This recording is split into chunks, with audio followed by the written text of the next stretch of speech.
Good evening, everyone. I'm the storyteller, and I'm here to help you all fall asleep, so before we get started, be sure to subscribe to the channel and like the video. I'd love to know where you're from and what time you're watching this, so leave it in the comments. When you're ready, get comfortable and relax. The rain hits hard on my window panes. The constant noise of the drops sliding down the glass makes me feel a strange calm, although I know it is a deceptive calm.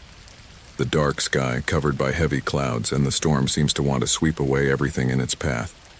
Just like the memories that, even though I try to forget them, come back to my mind like the waves of a rough sea. My name is Daniel. I am 35 years old, and although many would say that I lead a quiet life, the truth is that since I was 15 years old, my life was marked by something that I could never erase. It's funny how the simplest things can remain engraved in a person's mind, and how a single event can destroy peace forever. It all started in my high school days. I was a teenager like any other, somewhat quiet, not very popular, but not invisible either. I had my friends, my responsibilities, and my dreams to fulfill. High school was my refuge and my condemnation at the same time. And it was there where I met Lucas. I remember perfectly the first day I saw him, when I met him. Lucas was different, always withdrawn, quiet, with a lost look in his eyes. He would sit at the back of the class, in a corner, as if he didn't want to belong there, as if he wanted to disappear. Some of our classmates made fun of him, ignored him, treated him with indifference. But something in his look made it clear to me that he was not an ordinary person. People used to say that Lucas had problems at home, that his parents had separated, that he had suffered many things that had made him withdrawn. I, for my part, never got very close to him. In my adolescence, sometimes it is enough to observe to understand that certain places, certain people, are more a refuge of pain than a meeting point. But the truth is that even though he didn't talk much, he attracted my attention. That morning, the sky was particularly gray, and the rain didn't seem to want to stop. When I arrived at school, I didn't pay much attention to anything beyond my usual routine. Classes went on as usual, with nothing out of the ordinary until noon. At recess, as usual, the kids were clustered on either side of the playground, some chatting, some joking. I was in a corner eating something when I saw Lucas. He was there, watching from his usual spot, only something was different. His face didn't show the usual indifference. There was something in his eyes, a look I had never seen him have before, a look of restrained fury, something that didn't fit a teenager. I didn't know it then, but that day, something changed forever. That morning was the beginning of the end of everything we knew. The afternoon was turning dark when suddenly there was the sound of a gunshot. It was brief, but loud, a roar that echoed off the walls of the high school. At first, no one understood what had happened. People looked around. Some thought it was a strange sound coming from some practical joke. But then, silence took over the place. Anxiety crept through the cracks in the building. As I ran into the hallway, the smell of smoke and gunpowder was unmistakable. The lights in the hallway flickered as if they were about to go out, and in the background, in the classroom, I could see the figure of Lucas. The door was ajar, and inside, I could only see fallen bodies, still smoldering with blood strewn on the floor. 3 of my classmates were lying there, lifeless. My mind could not process what I was seeing. How could this be happening? What had Lucas done? The chaos that ensued is something I cannot describe without a lump in my throat preventing me from breathing. The screams, the running, the doors opened to despair. I saw many of my classmates running, some falling to the ground, others taking refuge in the classrooms, seeking protection. The police sirens began to sound in the distance, but for me, time had stopped. How was it possible that a boy like him, so young, could do something like this? What had led him to this extreme? I stood in the hallway watching the scene as if it were part of a dream. In the distance, I watched the other teachers and students scream, some of them trying to reach the fallen bodies, others trying to call 911, but we were all paralyzed with horror. Lucas had not left the classroom, he had simply stopped shooting. He wasn't running away. He didn't seem interested in escaping. He just stood there, staring at the others with that same vacant stare I had seen on him so many times, as if none of this mattered to him. Years later, I understood that he was not doing it out of desperation or blind anger, but because he no longer felt anything. When the police stormed the school, they found him without resistance. They quickly arrested him, but his face never changed. There was something in his expression, something that said he no longer cared about anything. The details of what happened in his home, in his life, began to come out. He was a young man who had suffered more than anyone could imagine. The separation from his parents, the emotional abuse, the constant teasing from his peers, all of it built up to that moment, to that explosion of violence. But was that enough reason to take the lives of 3 people? What kind of pain is hidden in someone to go to such an extreme? I didn't know, but what I did know was that what had happened in that school would mark me for life.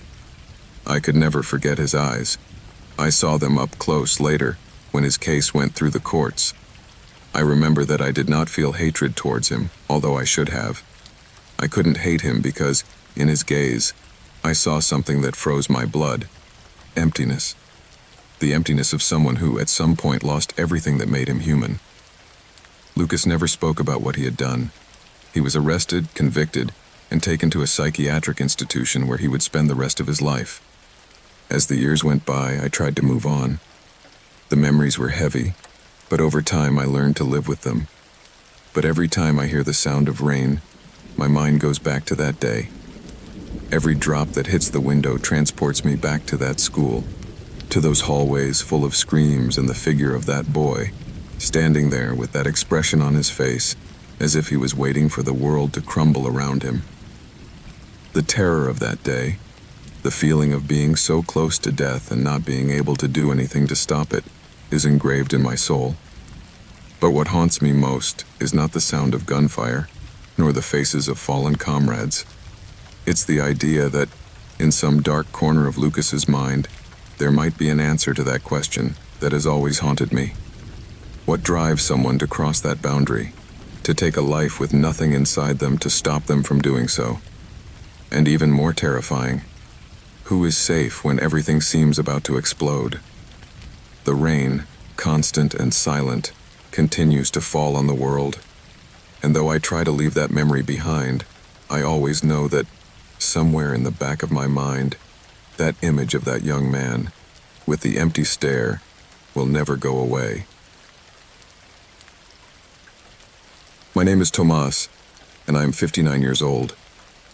I'm a man who has already left behind his military uniform, the screams, the gunshots, and the traces of war, although some days, those traces seem to take on a life of their own. I never imagined that the war I left behind would still be so present in my mind, like a shadow that never fades. But what I didn't know was that the real danger was not the past, but the future. For years, I believed that peace was a luxury that was not mine. I fought in the military for more than 2 decades, serving in conflicts that tore at my soul. At 18, I enlisted without much thought, like many young men at the time. I had no idea what awaited me. In my youth, war seemed far away, a story told by old soldiers, but soon reality caught up with me. War has no mercy, and I learned that at the cost of those early years.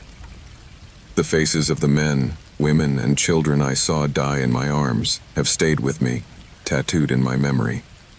I remember the sound of explosions, the smell of dust and burning flesh, the tears in the eyes of those who would never see the light of day again. I saw innocent children falling in the streets, desperate women screaming for their children, and men fighting for a future that never came. The horror of those scenes scarred me forever. But war has a way of taking away everything you are, of taking your humanity in pieces. After the army withdrew me, I tried to rebuild my life. I thought silence and solitude would be my most faithful companions, but in time, I realized that the real battle was about to begin. Deep down, I always knew that the peace I longed for was nothing more than an illusion. I lived in a small house on the outskirts of the city, a modest construction that allowed me to stay away from the hustle and bustle of the outside world. The sound of the rain hitting the roof always accompanied me at night.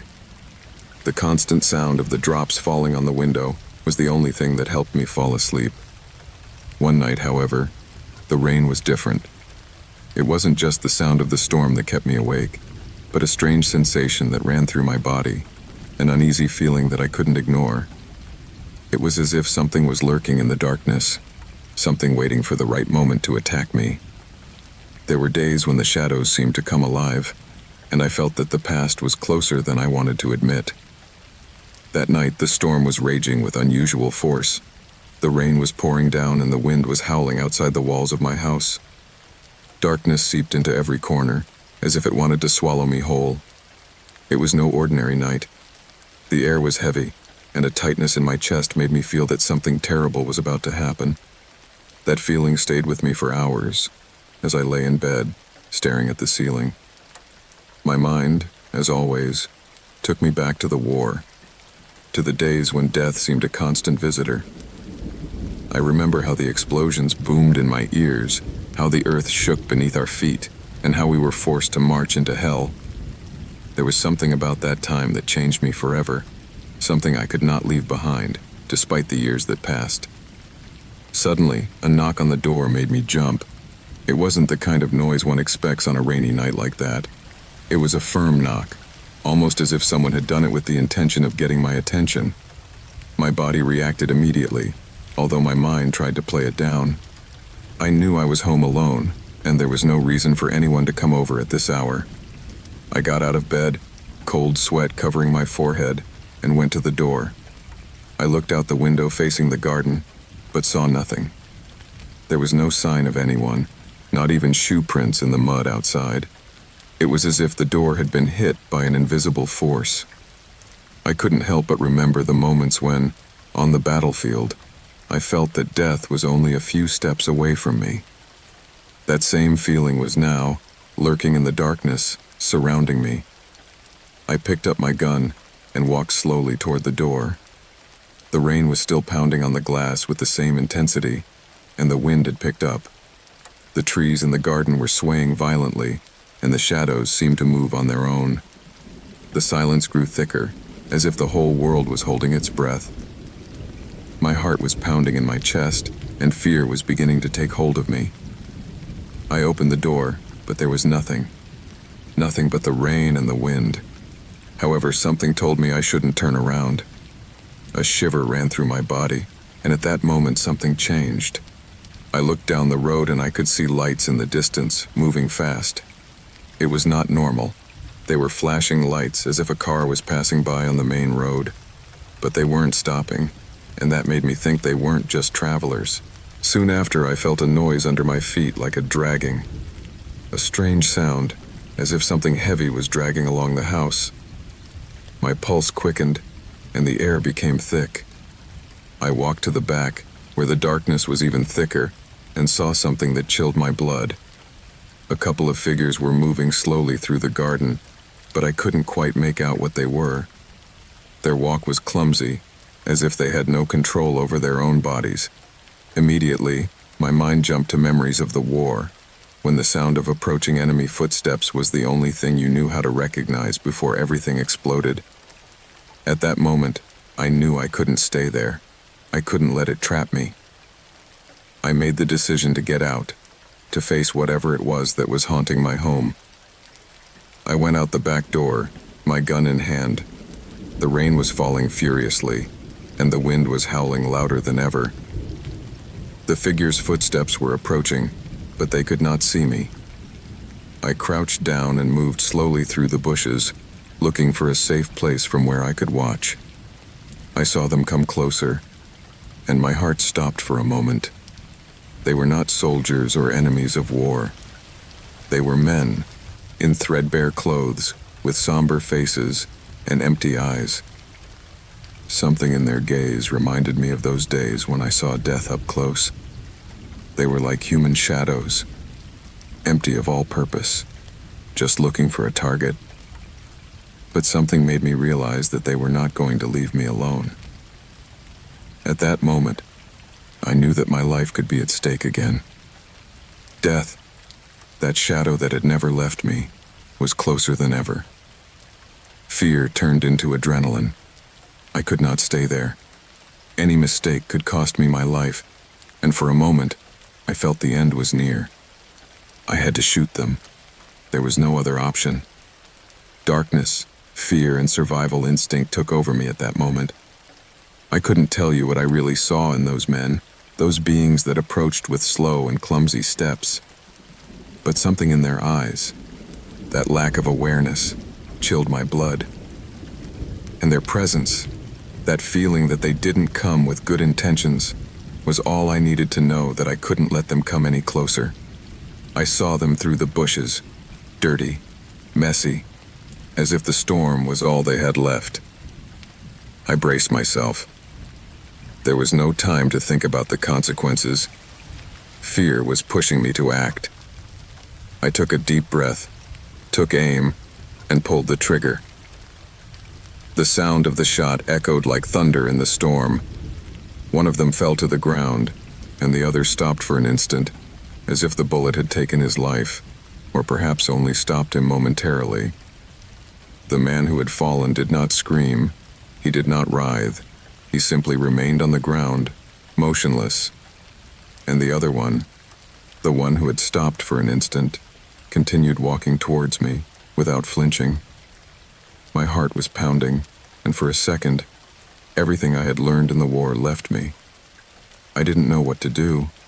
I didn't know why this was happening. I just pulled the trigger again, and the second man vanished as well. The war had marked me in such a way that, in the end, the only thing I could see in my life were the traces of the death I had left behind, the traces of those who were no longer there. I felt at that moment that I had survived everything, the battles, the pain, the suffering, but that I could never escape the shadow of death. The war had taught me that in the end, we all fall, sooner or later. At that moment, I only had the certainty that nothing would ever be the same again. The storm was still raging, but I could no longer hear it. I stood there, my hands trembling, not knowing if what I had done was the right thing or if I had condemned myself even more. Then I understood. My life would never be the same. The war had left me with no visible scars, but something far worse. It had robbed me of the ability to live without the constant presence of death, to feel that any day could be my last. Maybe that storm wasn't just the rain. Maybe it was the storm that had begun long before that fateful moment when I decided to shoot. My life is now a series of empty moments, filled with shadows that would always follow me. And though I have survived once more, I know that in this world death is not measured by how many times you evade it, but by how many times it has already reached you. And I, though alive, have been touched by it forever. The rain never stopped that night. It was as if the sky itself was crying, dragging the storm towards us mercilessly. The sound of the drops hitting the windows of my house hard filled the house with a dull, monotonous thud, but it was rather a relief. Outside, the wind howled with an almost animalistic fury, pushing tree branches from side to side, creating eerie shadows across the glass. Inside, in the safety of the house, there was no hint of what was to come, only a calm that crumbled so quickly I didn't have time to prepare. My name is Gabriel. Today, I am 34 years old, but that night, 16 years ago, my life changed forever. I was young, only 18, and all I wanted then was for my family to be safe. The war I was struggling with was not on the battlefield, but in everyday life. The stress of exams, the pressure from my parents to study and get ahead, all that disappeared in a second when the sound of the lock breaking and the door crashing against the frame shook us all. The echo of the knock resounded in every corner of the house. We lived in a house located on the outskirts of the city, in a quiet neighborhood, far enough away from the hectic city life, but not so secluded that we felt completely isolated. At least we thought so. That night, however, we would encounter something far darker than any threat we had imagined. My mother was in the kitchen, my father was in the living room watching television, and my sister, who was only 12, was in her room listening to music. There were no warning signs, just the dull calm of a rainy night.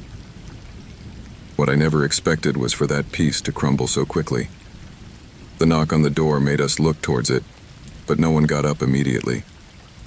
We were used to the sounds of rain and branches crashing against the walls until the sound of the lock giving way under a thud froze us. It was only for a second, but in that second, I knew something was terribly wrong. My mother was the first to get up. Her instinct was always to protect us, and when I saw her face, I understood that something was not right. Something in the air was different. She looked at my father, who stood up and walked to the door with the tense expression of someone facing a threat. My sister stopped singing from her room, probably heard the noise too. No one said anything, but we all felt it. And then, the door opened. I can't remember exactly how much time passed between the first knock on the door and the moment the men entered. All I know is that the house was filled with absolute chaos. I saw my father step back, but it was too late. The first of the men, a tall, muscular guy in a mask I couldn't recognize, fired.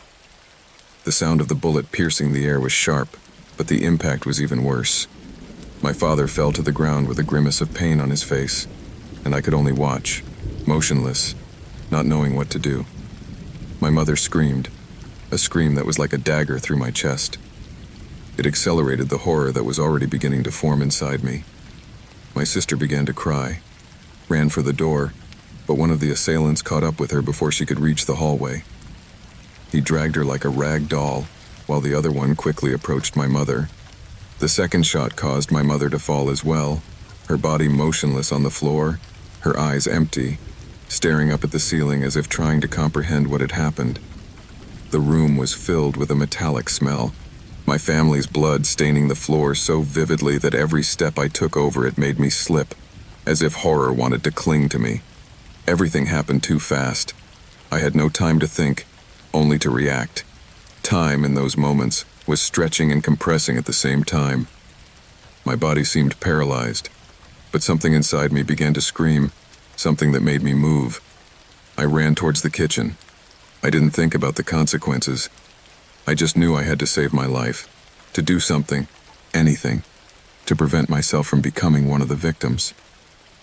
The kitchen was messy, as usual. My mother had left the dishes on the table, and the blades of the kitchen knife glinted faintly in the dim light. I looked around, fear already creeping into my chest. I didn't know what to do, but there was something compelling me to act. I saw the knife on the table and picked it up with trembling hands, as if it was the only thing I could do. A makeshift weapon, but it was the only thing I could use. Suddenly, the sound of hurried footsteps brought me out of my trance. The man behind me quickly caught up with me, but I managed to turn before he could aim at me. The knife stuck in his shoulder, and he screamed, but kept trying to point it at me. In a second of desperation, I pushed him against the wall and felt his body collapse on top of me. I fell to the ground, soaked in his blood, but I didn't stop. I tried again, and again. The knife was the only thing I had between me and death. The other two men didn't stop to look at me. They seemed so focused on finishing what they had started, on finishing off the rest of my family, that they didn't even notice that one of them was no longer breathing. My heart was pounding, not from the fear of being captured, but from the rage that began to well up in me.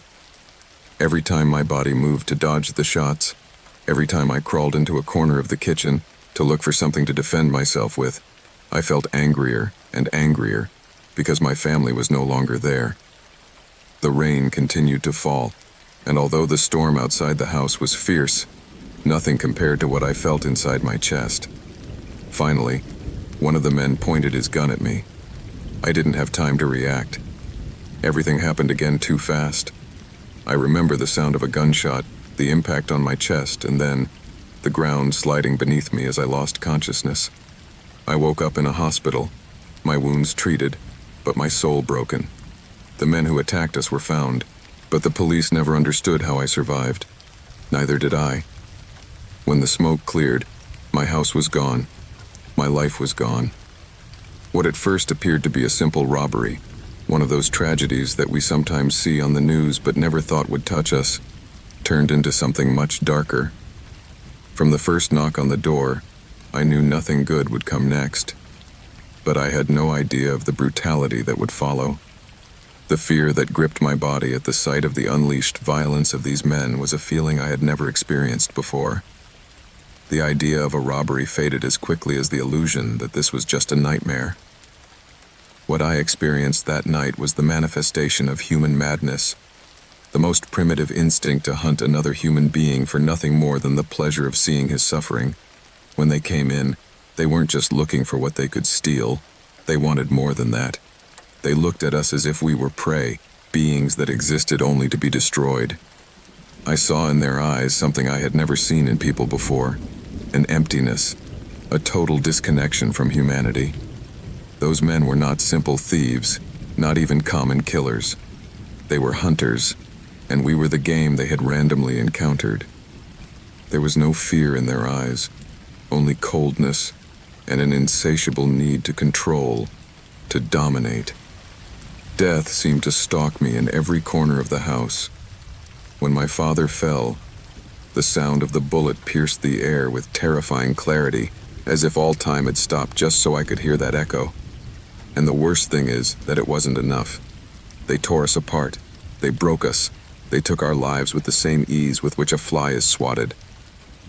Today, after all this time, I still hear the rain falling. Every drop that hits the glass is like a reminder of what I lost, and how death brushed me that night, caressed me with its cold fingers, but for some reason, didn't take me. Every time I hear the sound of the water hitting the windows, I can't help but remember my mother's screams and the heavy footsteps of those men approaching. The echoes of that terror still ring in my ears, and sometimes I wonder if my memories have been scarred with the same weight as the blood that was shed that night. And in the midst of this eternal storm that takes everything away, what I can't understand is why I survived. Maybe it was chance, or maybe there is something inside me that is still searching for an answer, something that explains why I was left alive when everyone else was taken away so brutally. Was it fate? A mere coincidence? Being here, alive, with the passage of time has only made those questions pile up, tangle in my mind. Maybe I'm still looking for a reason that justifies so much suffering. But try as I might, the answers remain elusive. Now, all that remains is the weight of memories, the image of those masked men, their cold eyes, and the feeling of being a prey caught in their hunt. I no longer care if I will ever understand the motive behind what happened. What I do know is that there is no escape from what I experienced, from the way death presented itself to me, so close, so real, and how, by a whim of fate, it let me live to carry the burden of those memories. We survivors are not the same, and although now I try to move on, to rebuild what is left, there will always be a part of me that is marked by what happened that night. The rain never stops, and when it does, it reminds me that my life is no longer the same shape as before. As a child, my life seemed to be as normal as anyone else's. I grew up in a large house, surrounded by big trees and hills that were lost in the fog. I grew up in a large house, surrounded by big trees and hills that were lost in the fog. My father was an ordinary man, or so I thought. He worked as an electrician, leaving early in the morning and returning in the evening, always tired, but never too exhausted that he had no time for us. My mother, though somewhat distant, was always present in the kitchen, preparing dinners while we listened to soft music that filled the house. It was a quiet, uneventful childhood. But everything changed one rainy night. It was a Saturday, and as usual, I was in my room reading. The storm was raging outside, and the sound of the rain pounding on the roof of the house made everything seem gloomier than usual. My father was in the garage, adjusting some things in his truck, and my mother had gone out for a moment to a neighbor's house. I was taking advantage of the silence to read quietly, but something in the atmosphere made me feel uneasy. The rain, which I found soothing before, now seemed to intensify, as if everything outside was somehow foreshadowing what was about to happen. It was at that moment that I heard the first strange noise. It was not the normal sound of the storm. It sounded more like a dull thumping, something heavy falling repeatedly against the ground, followed by a metallic dragging. At first, I didn't pay much attention to it. I thought my dad was fixing something in the garage. But then the noise repeated itself, this time louder, more urgent. Something wasn't right. I decided to go downstairs and see what was going on, even though my instinct told me not to. When I reached the hallway, I saw that the garage door was ajar. I couldn't see anything from there, but the light filtering in showed disturbing shadows. I felt a pressure in my chest, a knot in my stomach. Something was wrong, and I couldn't figure out what it was. I approached slowly, and at that moment, a figure appeared in the doorway. It was my father. At first, I did not recognize him. His face was pale, his eyes bloodshot, and with an expression of complete despair. He stared at me, as if he was looking right through me, and then, in a barely audible whisper, he said, "Do not enter." That was the last time I saw my father as the man I knew. In that instant, I knew something horrible had happened, something that had been hidden in plain sight for all those years. I wanted to speak, to scream, to ask him what was happening, but I could not. A feeling of indescribable terror came over me, and all I did was back away, stumbling over my own feet as I heard the sound of the garage door close with a thud. I ran to my room and locked myself in. My mind was full of questions and images of my father, but none of them made sense. I knew there was something wrong, something dark, and my body instinctively told me I shouldn't keep digging. But my curiosity was stronger, and despite my fear, my mind was pushing me to understand what was going on. I knew I could not stay there, isolated from reality. Before long, I heard the sound of sirens. It was somewhat distant at first, but as they got closer, the noise became louder, closer. My heart began to pound, and a wave of dread swept over me. I cautiously left my room, and as I looked out the window, I saw a scene I couldn't believe. The police were surrounding the house. There were patrol cars, and armed officers were moving quickly around the property. A couple of ambulances were parked in the driveway, and I could see some officers pointing toward the garage. Fear paralyzed me for a moment. I didn't understand what was happening. My body was trembling, and a thought began to form in my mind, though I refused to accept it. What had my father done? At that instant, I saw a figure come out of the garage. It wasn't my father. It was another man, a policeman. I saw him approaching the patrol car, talking hurriedly to someone inside. That's when something inside me clicked, and a sense of absolute terror came over me. What was going on? Why were the police at my house? Why hadn't my father gone out with them? The answer came in the most terrifying way possible. An officer approached the door of the house and, seeing me at the window, motioned for me to open. Fear came over me as I walked slowly to the door. When I opened it, the officer stared at me and in a deep voice said, "Do you know what has happened here? Your father is in custody." At that moment, reality hit me hard. The man who had been in my life, who had raised me, who had been my role model, was not who I thought he was. My mind could not process it all. The officer explained to me that my father was a serial killer, someone who had been committing crimes for years without anyone knowing. The garage, the place I had always considered his workshop, was full of evidence, remains, proof that implicated him in a series of murders of women. My hands were shaking, and for a moment, I felt unable to breathe. The officer led me out of the house while other officers searched every corner, looking for more evidence. My father was arrested that night, and my life, as I knew it, ended there. I never knew how or why my father had come to that life.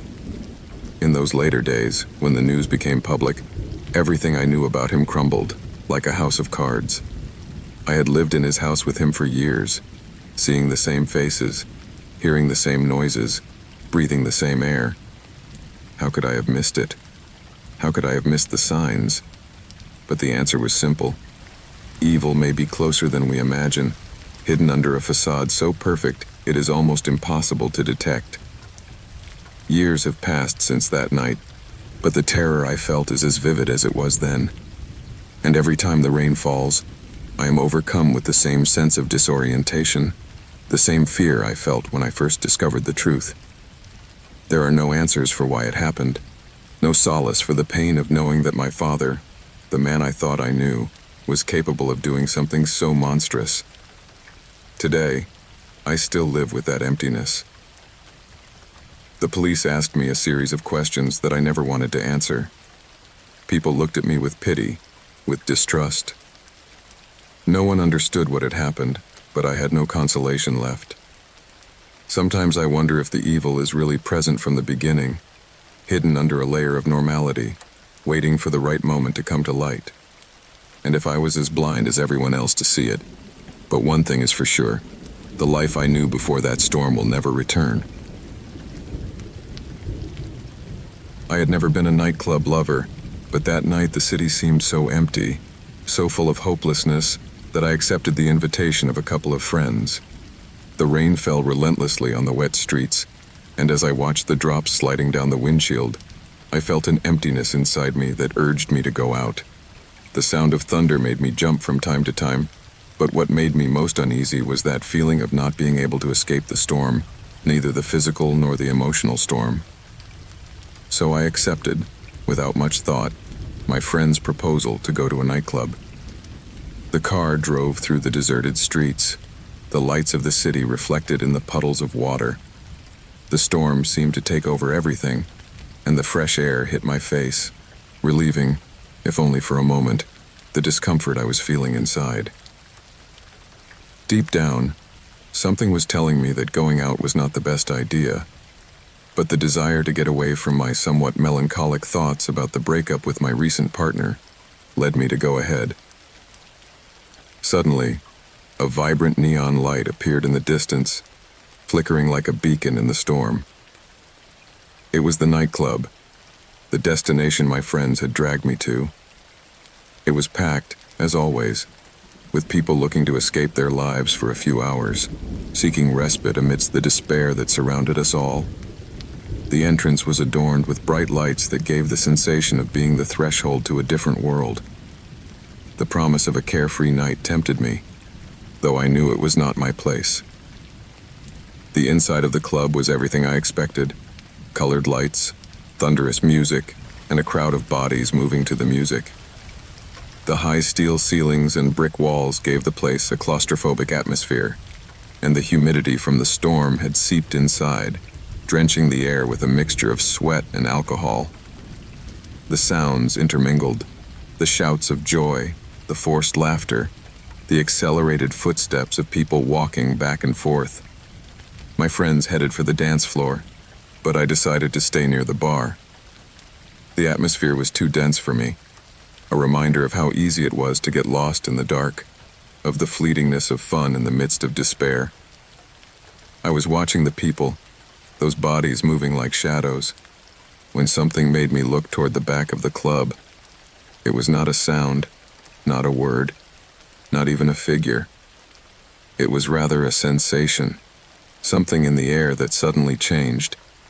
I saw how a shadow moved quickly among the people, as if it was looking for something. Maybe it was just a distraction, but something about that figure made me feel a shiver. My gaze remained fixed on the background, on the place where the lights seemed to have gone out. That's when I saw it. A spark, a flare, and the roar that followed was like a clap of thunder that shook the whole building. The fire had started, and I couldn't understand what was happening at that instant. The flames began to grow in the back of the club, illuminating the walls in a macabre way. Smoke spread quickly, as if a dark cloud had invaded the place. The first reactions were screams, not those of a party, but of pure terror. People did not know what to do. They froze for a second, but then panic set in. No one wanted to be the last to escape. I saw how people started pushing each other, stumbling, falling to the ground, being trampled by those who only wanted to save themselves. The confusion was total. The air became unbreathable, hot, thick. The music stopped sounding cheerful and became a distant noise muffled by the chaos. The screams intermingled with the bursts of fire that spread rapidly, devouring everything in its path. I tried to stay calm, but the heat from the fire was burning my skin. The air was getting thicker and thicker, and I couldn't stop coughing.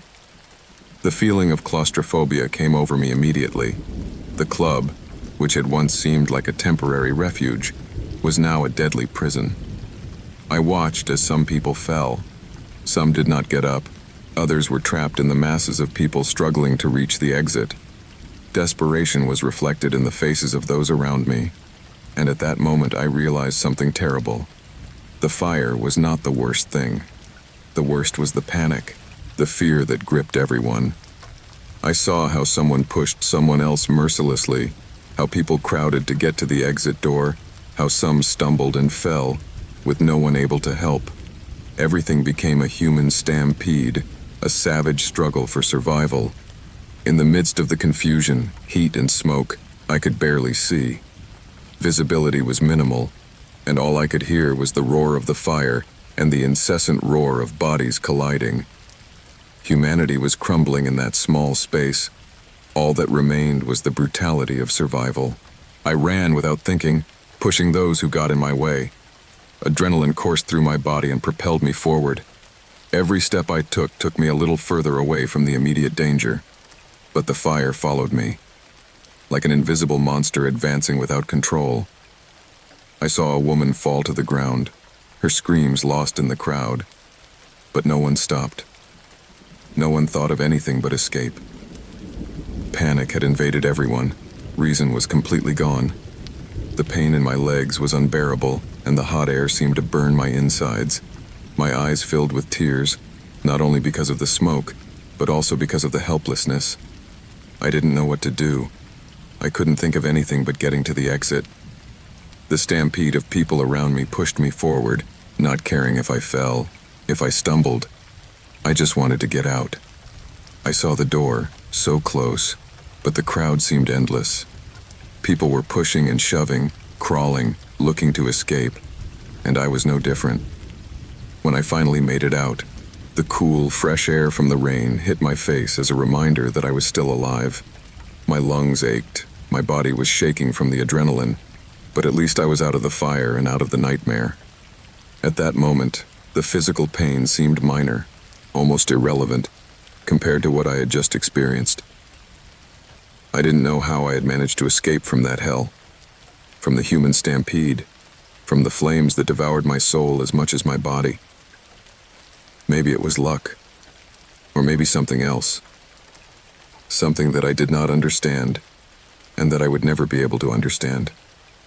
I only knew that time stretched in a strange way, as if it had been running for an eternity, and at the same time it was just a blink of an eye.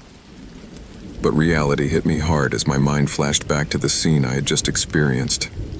The fire had started in the background, and despair had gripped everyone. My breathing became heavier, and my stomach churned as I thought of those who were not as lucky as I was. The stampede was deadly. At first, the chaos had seemed to me a matter of survival, of pure instinct.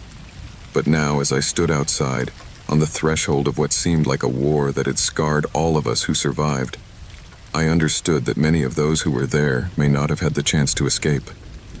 I looked back toward the club, though I dared not take more than a quick glance. The door was closed, the neon lights were out, and although the fire was no longer burning with the same fury, the place was still a symbol of the hell we had lived through.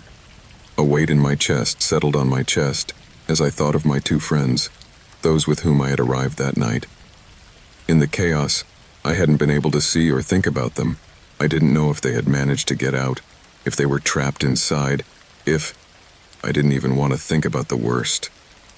At that moment, something inside me told me that I was still too close to danger, as if the memory of the fire was still burning my soul. It was then that I heard the sirens. At first, a distant sound as if coming from some other world, but as they got closer, the reality became stronger. It was the police and ambulances, finally arriving to help the survivors, the victims, those who didn't make it out. My body tensed at the sound of the sirens, the pain in my chest intensified. I had survived, yes, but not without a price. The anguish of not knowing if my friends were among those who made it out, or if they were trapped within those walls of fire, flooded me with a sense of despair.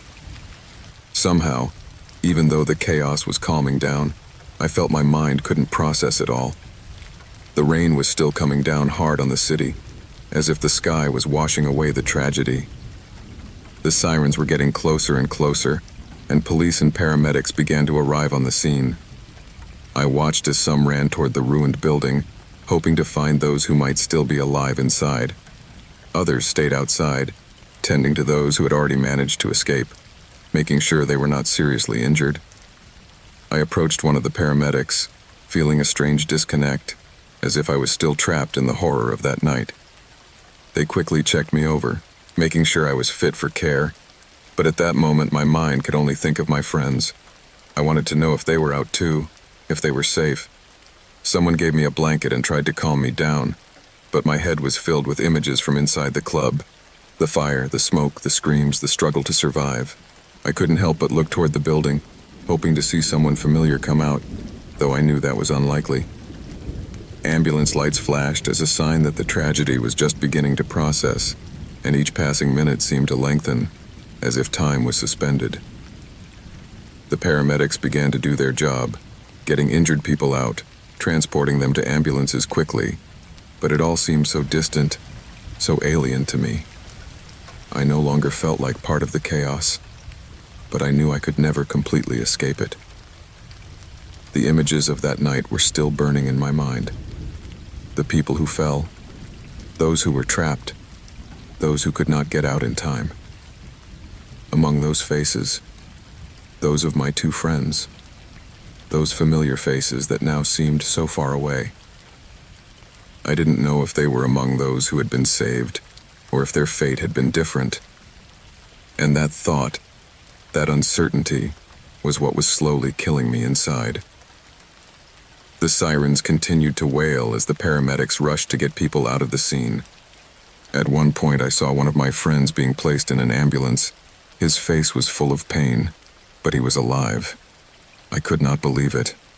Relief washed over me for a second, but that feeling was quickly replaced by guilt. I wondered how it was possible that I had made it out when others were not so lucky. But there was something else, something that haunted me. Doubt. Was there something I could have done differently? Could I have done more to save the people who were trapped, to help those who could not escape? The fire had been deadly, yes, but it was the panic, the human stampede that had made the tragedy even more devastating. I stood there on the sidewalk, drenched by the rain, watching the club fade into the horizon in the middle of the darkness. I knew there was no turning back, that everything had changed forever. The memories of that night would stay with me forever, like a shadow, a scar that would never fade. And as the sound of the sirens faded into the distance, I realized that I could no longer be the same person. Life would no longer be the same after that night. I have never liked walking in the city when the rain starts to fall. Something about the wetness and the sound of the water hitting the pavement is unsettling to me, as if the world itself is trying to hide something in its din. That night was no exception. I left the coffee shop where I worked after a long shift, the sound of the rain hitting the windows following me like a shadow as I headed home. The sky was dark, and the streetlights flickered with the constant threat of going out, as if they were fighting the weight of the storm. As I walked, raindrops trickled down my coat, soaking my neck and face. The air was cool, but not cool enough to make me feel comfortable. My footsteps echoed lonely on the wet pavement, and the city seemed to have gone into a deep sleep, with few people on the streets and cars passing by from time to time, their lights reflecting in the puddles formed by the rains. I thought of the dinner waiting for me at home, of the warmth of the bed. None of it seemed special to me, but at that hour, after a long day of work, It all seemed a small consolation. I continued walking leisurely, the sound of the water and the crunch of my boots on the sidewalk the only thing that kept me company. My mind wandered among distant memories, nothing important, just the monotony of life. Suddenly, something made me look back. A noise, a rustle of hurried footsteps, as if someone was approaching too fast. My heart skipped a beat, but I tried to ignore it. Sometimes the mind plays tricks, especially after so many hours of work, and my mind was beginning to wander in the gloom of the rainy night. Before I could walk any further, however, the figure appeared before me. It was a man, dressed in dark clothing, his face partially covered by a hood that made him look more like a shadow than a real person. I barely had time to react before the sound of a knife grazed the air and a sharp pain shot through my side. I fell immediately. The impact of the dagger in my flesh knocked the breath out of me, and the heat of the blood began to slowly trickle down my abdomen. Surprise and fear combined in a lump in my throat, and all I could do was look at that man, who seemed so calm, as if he was not committing a crime, but just following a routine. "Give me everything you have," he said in a low, unhurried voice, as if he wasn't enjoying what he was doing, but as if he was doing it out of necessity. My hands were shaking as I reached for my wallet, my phone, anything I could offer him to leave me alone. I couldn't think clearly. My breathing was choppy, and the pain was intensifying. The man wouldn't let me finish taking out my wallet before he pushed me to the ground, pressing his foot against my chest to keep me still.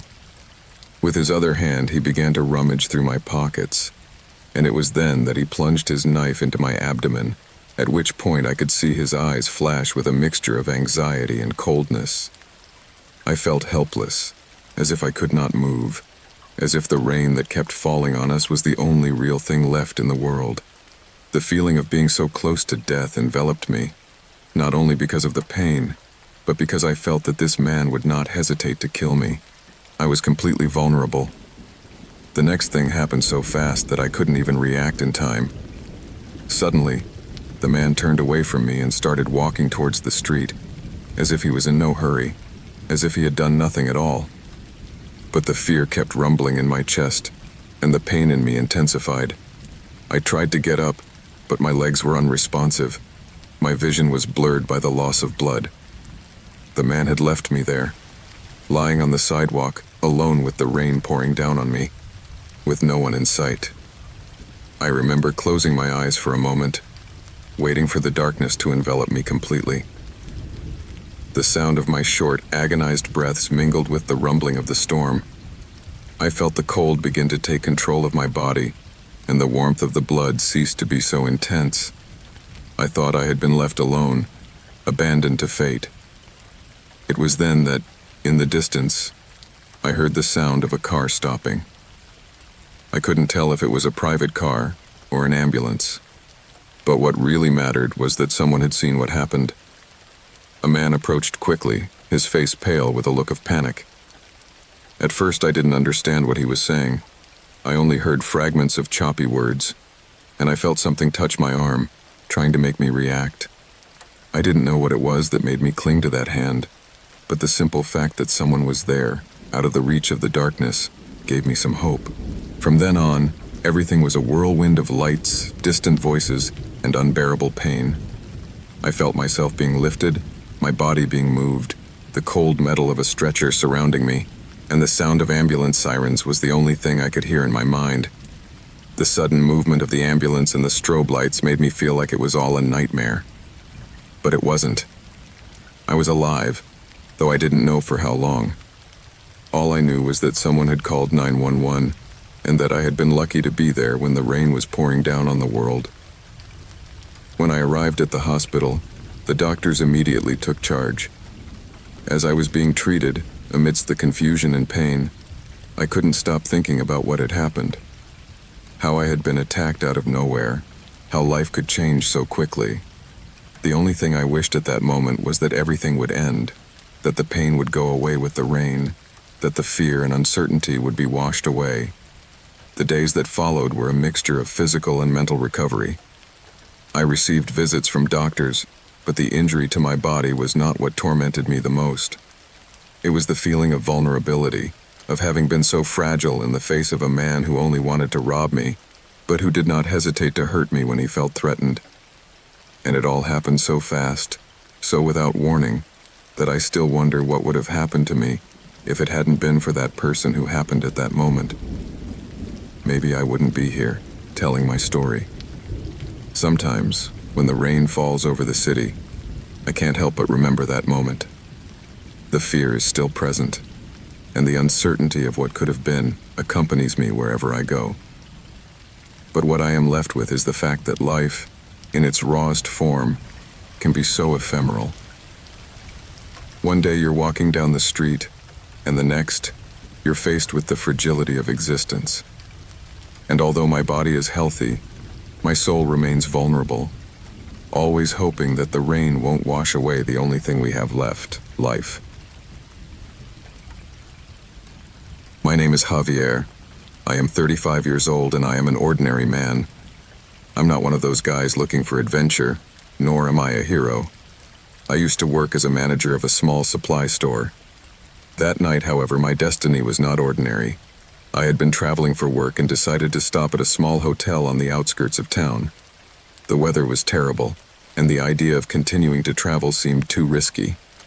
I had arrived at the place by chance, not realizing that, in doing so, I was entering the last stage of a nightmare that even in my worst moments, I could not have imagined.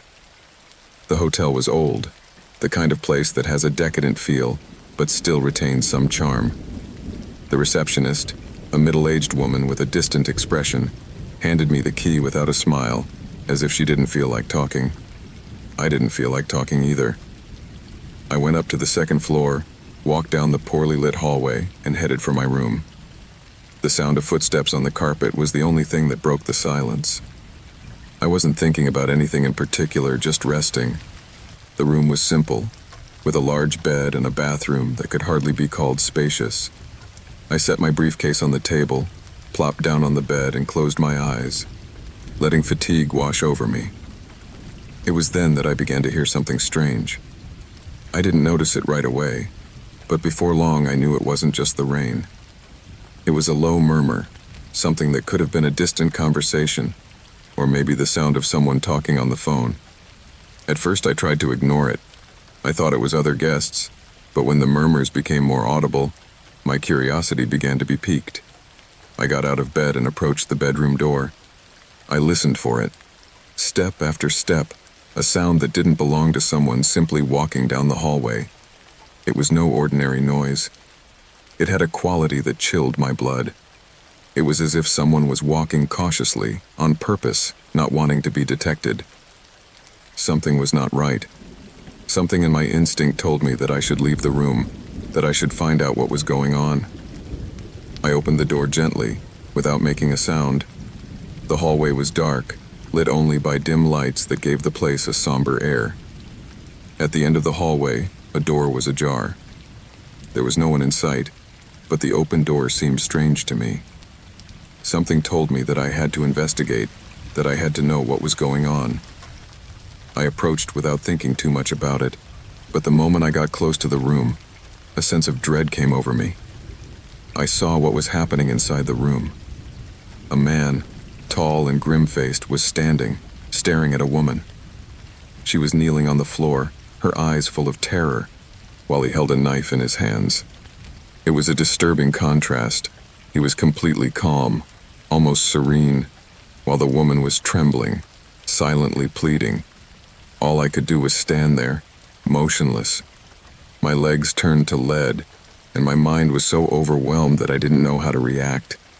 The man didn't realize I was there. He was so focused on the woman that nothing else existed for him. It was at that moment, when he raised the knife and the woman tried to flee, that fear hit me with full force. She screamed, but her scream was interrupted by the sound of steel cutting through the air. The man reached her in a single movement, with a brutality and speed that left no doubt as to what had happened. The woman fell to the floor with a choked scream, and blood quickly spread across the carpet. I did not dare to move. The sight of that scene left me paralyzed, as if fear had anchored me to the ground. The assassin, with absolute calm, looked at his work with a vacant expression on his face. Then he slowly turned toward the hallway, and at that moment his gaze met mine. He saw me. I knew instantly, but he did nothing. He didn't approach, nor did he attack me. Instead, he simply turned around and walked toward the door. And that's when I realized something much more sinister was happening. The man walked out into the hallway. The silence that followed his footsteps enveloped me, but my body was in a frozen state. I could not move. I knew the police were after him, but I didn't know if they would get there in time. Someone had fired. The sound of gunshots echoed down the hallway, a rapid succession that made my whole being tense. The screams and chaos that followed made my mind cloud over. I stood there watching everything from my corner. As the authorities arrived, sirens in the background, and the man was still not completely stopped. The bullets didn't seem to be enough to stop him, until finally, after what seemed like an eternity, one of the officers fired the fatal shot. The assassin fell to the ground, his face already lifeless. The screams stopped, but the scene of terror would not leave me alone. When the cops finally got to the room, they told me that the man was the most wanted serial killer in the country. He had killed dozens, maybe hundreds of people, always using the same modus operandi. No one knew who he really was, let alone why he did it. He was so used to death that he had become a shadow, a deadly specter in this world. After all, when the sirens went off and the police took the killer's body away, I was left alone with the woman who had died, her life taken away in such a brutal way that nothing in this world seemed to justify it. The men of the law did their job, but they failed to erase the mark of horror the killer left in that room. That night, when I returned to my room, the sound of the rain never stopped. But this time, it wasn't the sound of the water I heard. It was the echo of what I had witnessed. The images of the woman and the killer would not leave me alone. I dared not sleep. The question that tormented me was, how could I stand there watching, without intervening? How could I be so powerless in the face of horror? The rain was still pounding hard, and the world outside continued its course, oblivious to what had happened inside those walls. But I could never forget what I saw that night. Because true terror is not just witnessing death. The real terror is knowing that sometimes death is closer than we think, and that, at any moment, it can enter our lives in a way we didn't expect. My name is Alfredo. I am 42 years old, and I have been working as a truck driver for almost 2 decades. I have been traveling the roads of the country for years, carrying goods from one point to another, crossing towns and cities in the solitude of the night or at dawn. I had become accustomed to the routine, the silence of the truck, the monotonous sound of the engine and the noise of the wheels on the asphalt. But that night, the road that had always seemed safe and familiar to me showed me its darker side. It was a rainy night, one of those nights when the storm gives no respite, and the raindrops fall heavy on the windshield, blurring visibility. The road was empty, with no sign of life in sight. Only the roar of the storm filled the air, and the headlight of my truck illuminated a long, desolate stretch of road. I was on a secondary route, away from the nearest towns, and I knew that no one would pass until dawn. At that hour, only the bravest or the desperate dared to travel that way. The rain was coming down hard, pounding the roof of the truck and creating a kind of deafening symphony. On the horizon, lightning was illuminating the sky, and the wind was blowing the clouds, announcing that the storm was going to get worse. I had driven in worse conditions before, but that night something told me something wasn't right. I couldn't tell what exactly. I just had the feeling that something was stalking me. Suddenly, I saw flashing lights in the rearview mirror, the lights of a vehicle approaching rapidly. At first I thought it might be another truck or a passing car, but something about the way it was approaching made me alert.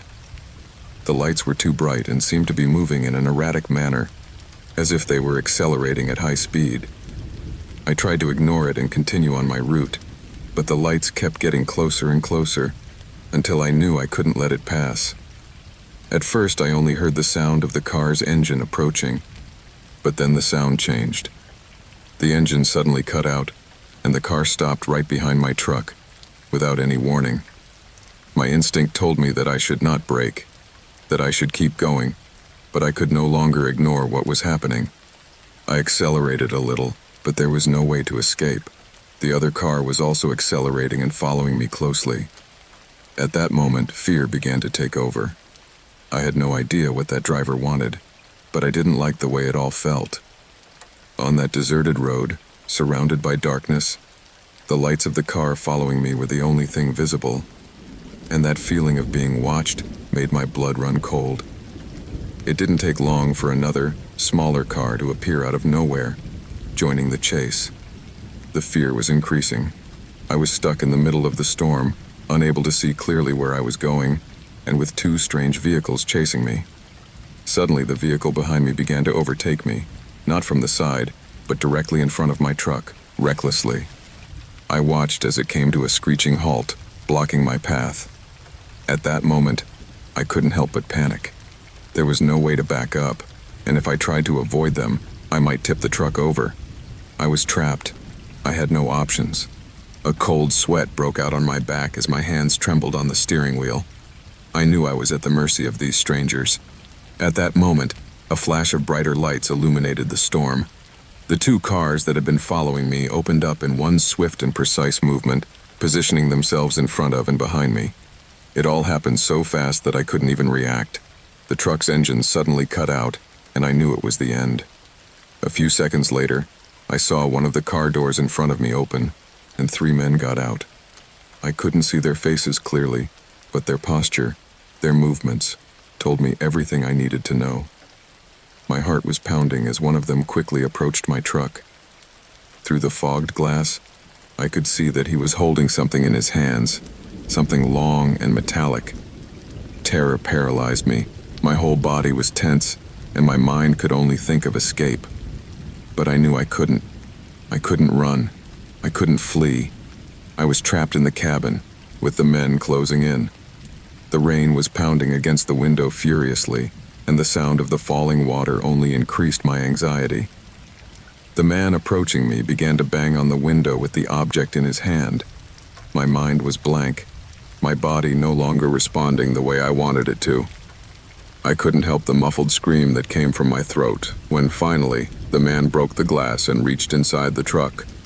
I could see his eyes through the broken glass, and there was something in them that completely froze me. It wasn't just violence, it was pure desire for control, an empty, determined stare. The man ordered me out of the truck. His voice was firm, but I couldn't really hear it. I couldn't think clearly. All I could think about was the possibility of dying there, alone in the middle of nowhere. A second man approached as well, while the first man kept demanding that I open the door. I did not respond. I was in complete shock and had no strength to move. The sounds of the wind, the rain, and his words mingled in my mind like a whirlpool.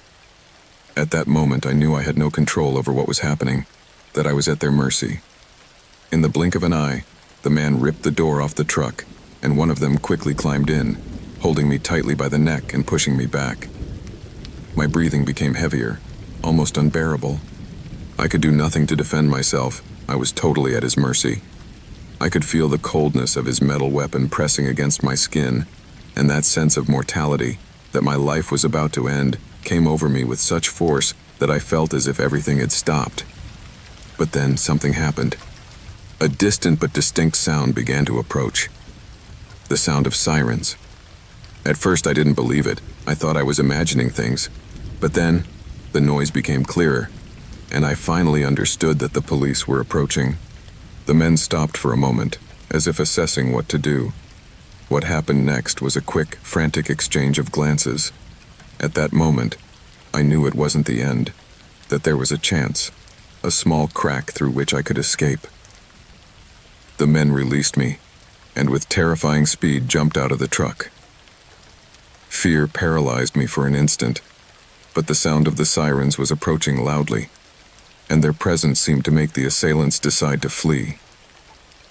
I watched as the two vehicles sped away, disappearing into the storm like ghosts, leaving behind only the echo of their violence.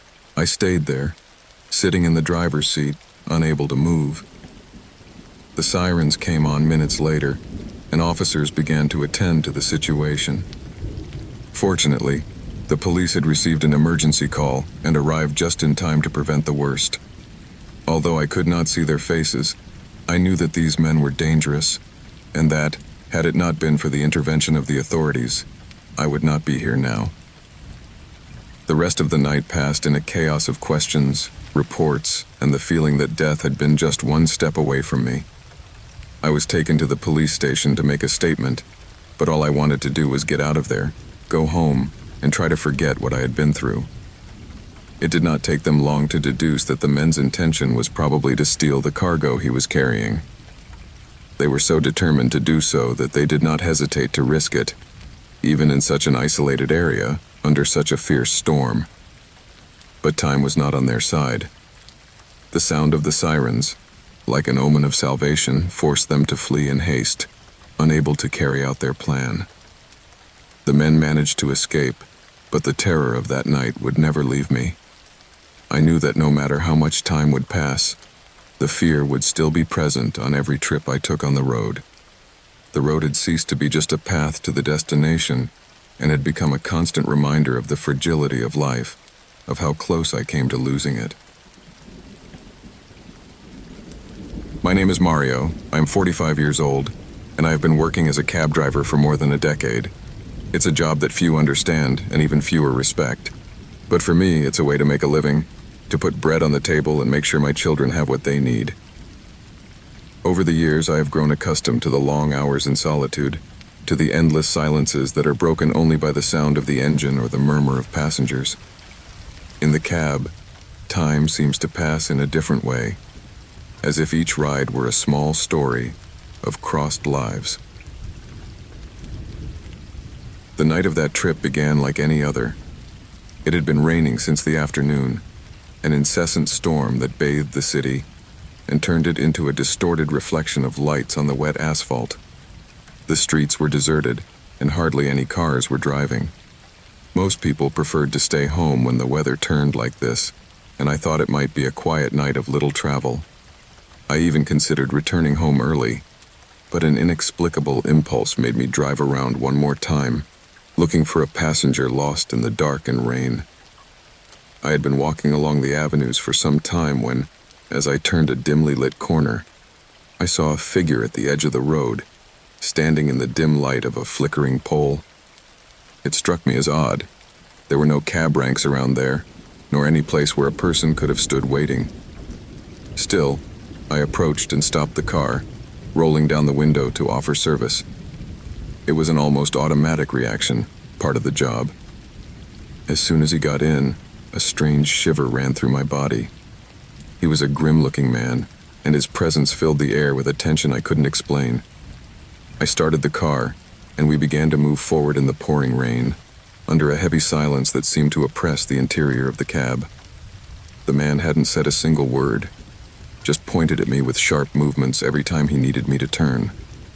With each signal, we were moving deeper into an unfamiliar area, an area on the outskirts of the city that I hardly knew, and certainly not the usual destination for a regular customer. The city blurred as we drove on, and soon we found ourselves on a secondary road. There were no buildings, no lights, just the glow of the cab's headlights illuminating the waterlogged road and the trees lining the road. The storm continued to grow stronger, and the steady patter of the rain against the roof of the car was the only thing that broke the silence. I tried to hide my discomfort, concentrating on the road, on the details of the road, but I couldn't help but feel an unsettling presence behind me. I could half see his face in the rearview mirror, but I preferred not to look. There was something in his eyes that chilled my blood. With each kilometer that we advanced, I felt how the fear was transforming into something darker, something that enveloped me completely. I tried to distract myself by observing the few signs on the road, some clue that would indicate that this journey would have a logical end, but I only saw the reflection of my own tense expression in the rearview mirror. The idea of stopping and telling him that I could not continue with the trip haunted me, but a part of me knew that this man was not going to take no for an answer.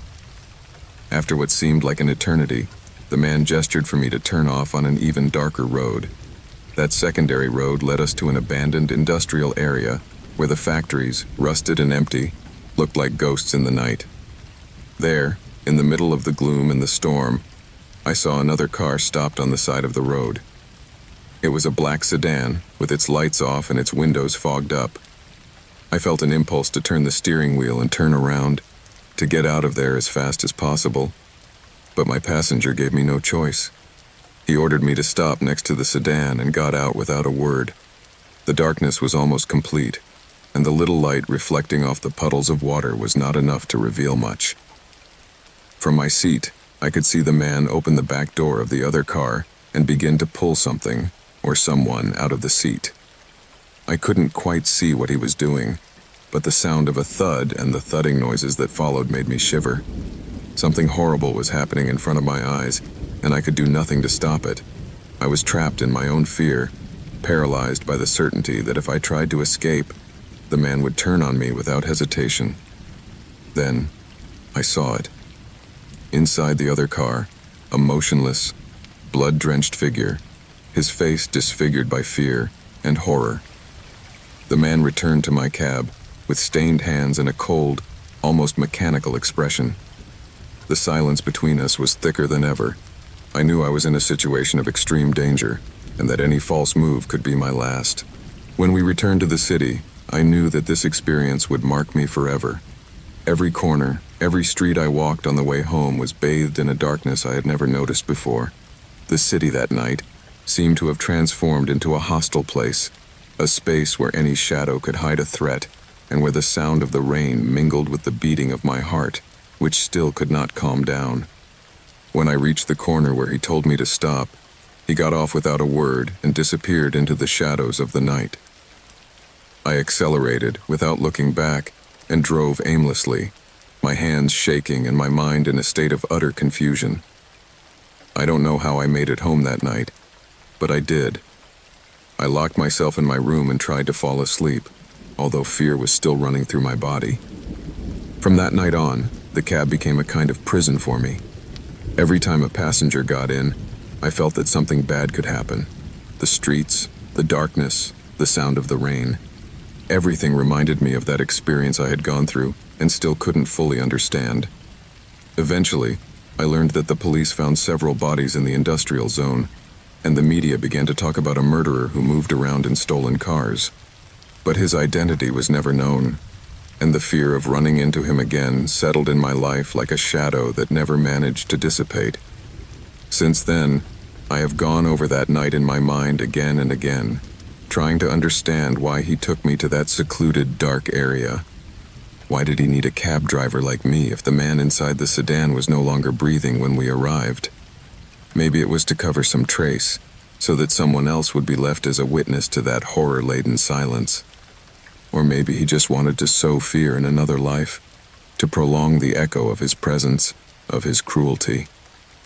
I will never know the truth. I only know that that day, that rain and that last trip never ceased to haunt me. They haunt me in the reflections of the wet streets, in the sound of the rain on the roof of my car, in the fear that now looms every time a stranger sits behind me. My name is Andres. I am 35 years old, and I have been a nurse for a decade. I consider myself a strong, patient person, used to seeing the miseries of the human body without flinching. Working in a hospital takes a lot out of you, including sensitivity, and I guess that insensitivity is what made me the perfect target. But of course, I discovered all that long after that persecution began. It had been a long day. Within the first few hours of my shift, a man had passed away in the operating room. His heart simply could not take it. I was in the room during the operation. As always, my task was to assist the surgeon, keep track of supplies, and observe vital signs. But that time, something kept me in a state of tension that I could not identify.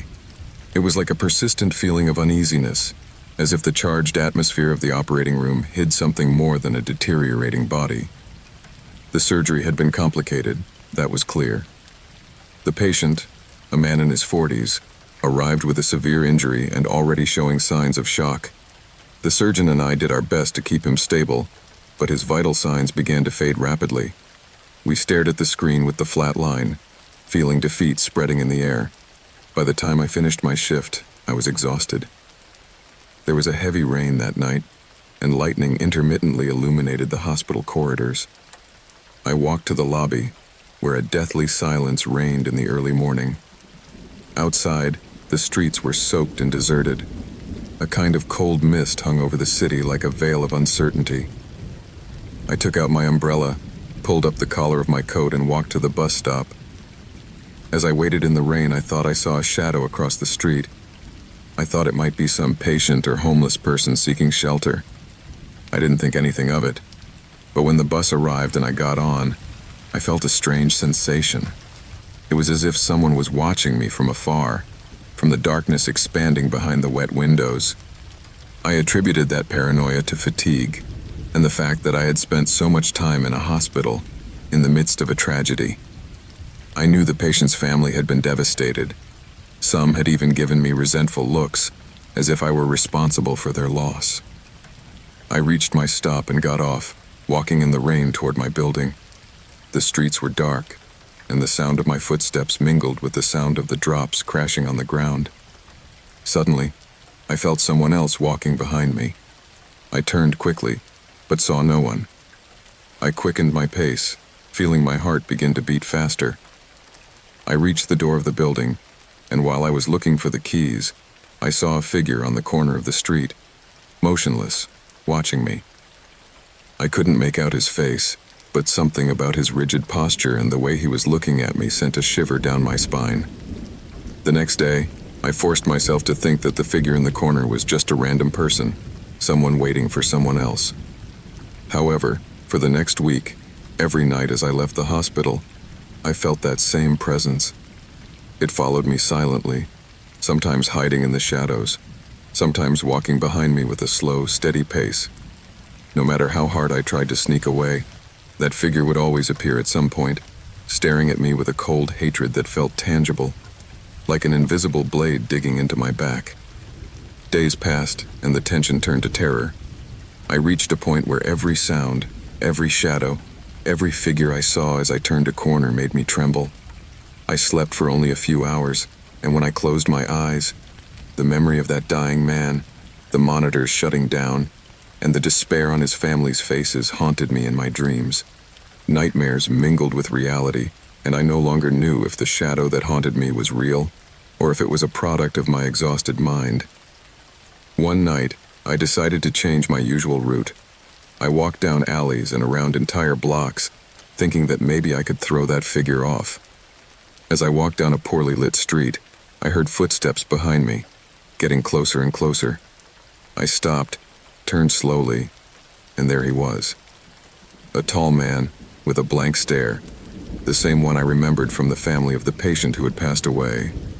Something in his eyes told me he wasn't going to stop, that he was convinced I was responsible.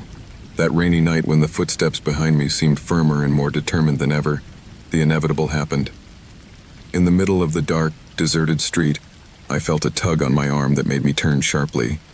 He was there, his eyes filled with uncontrollable fury, and before I could react, I felt the edge of something cold and sharp brush against my side.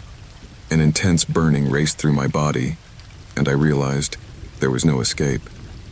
The sound of the rain and my own shortness of breath seemed to devour me, until blue and red lights, flashing in the distance, broke the darkness.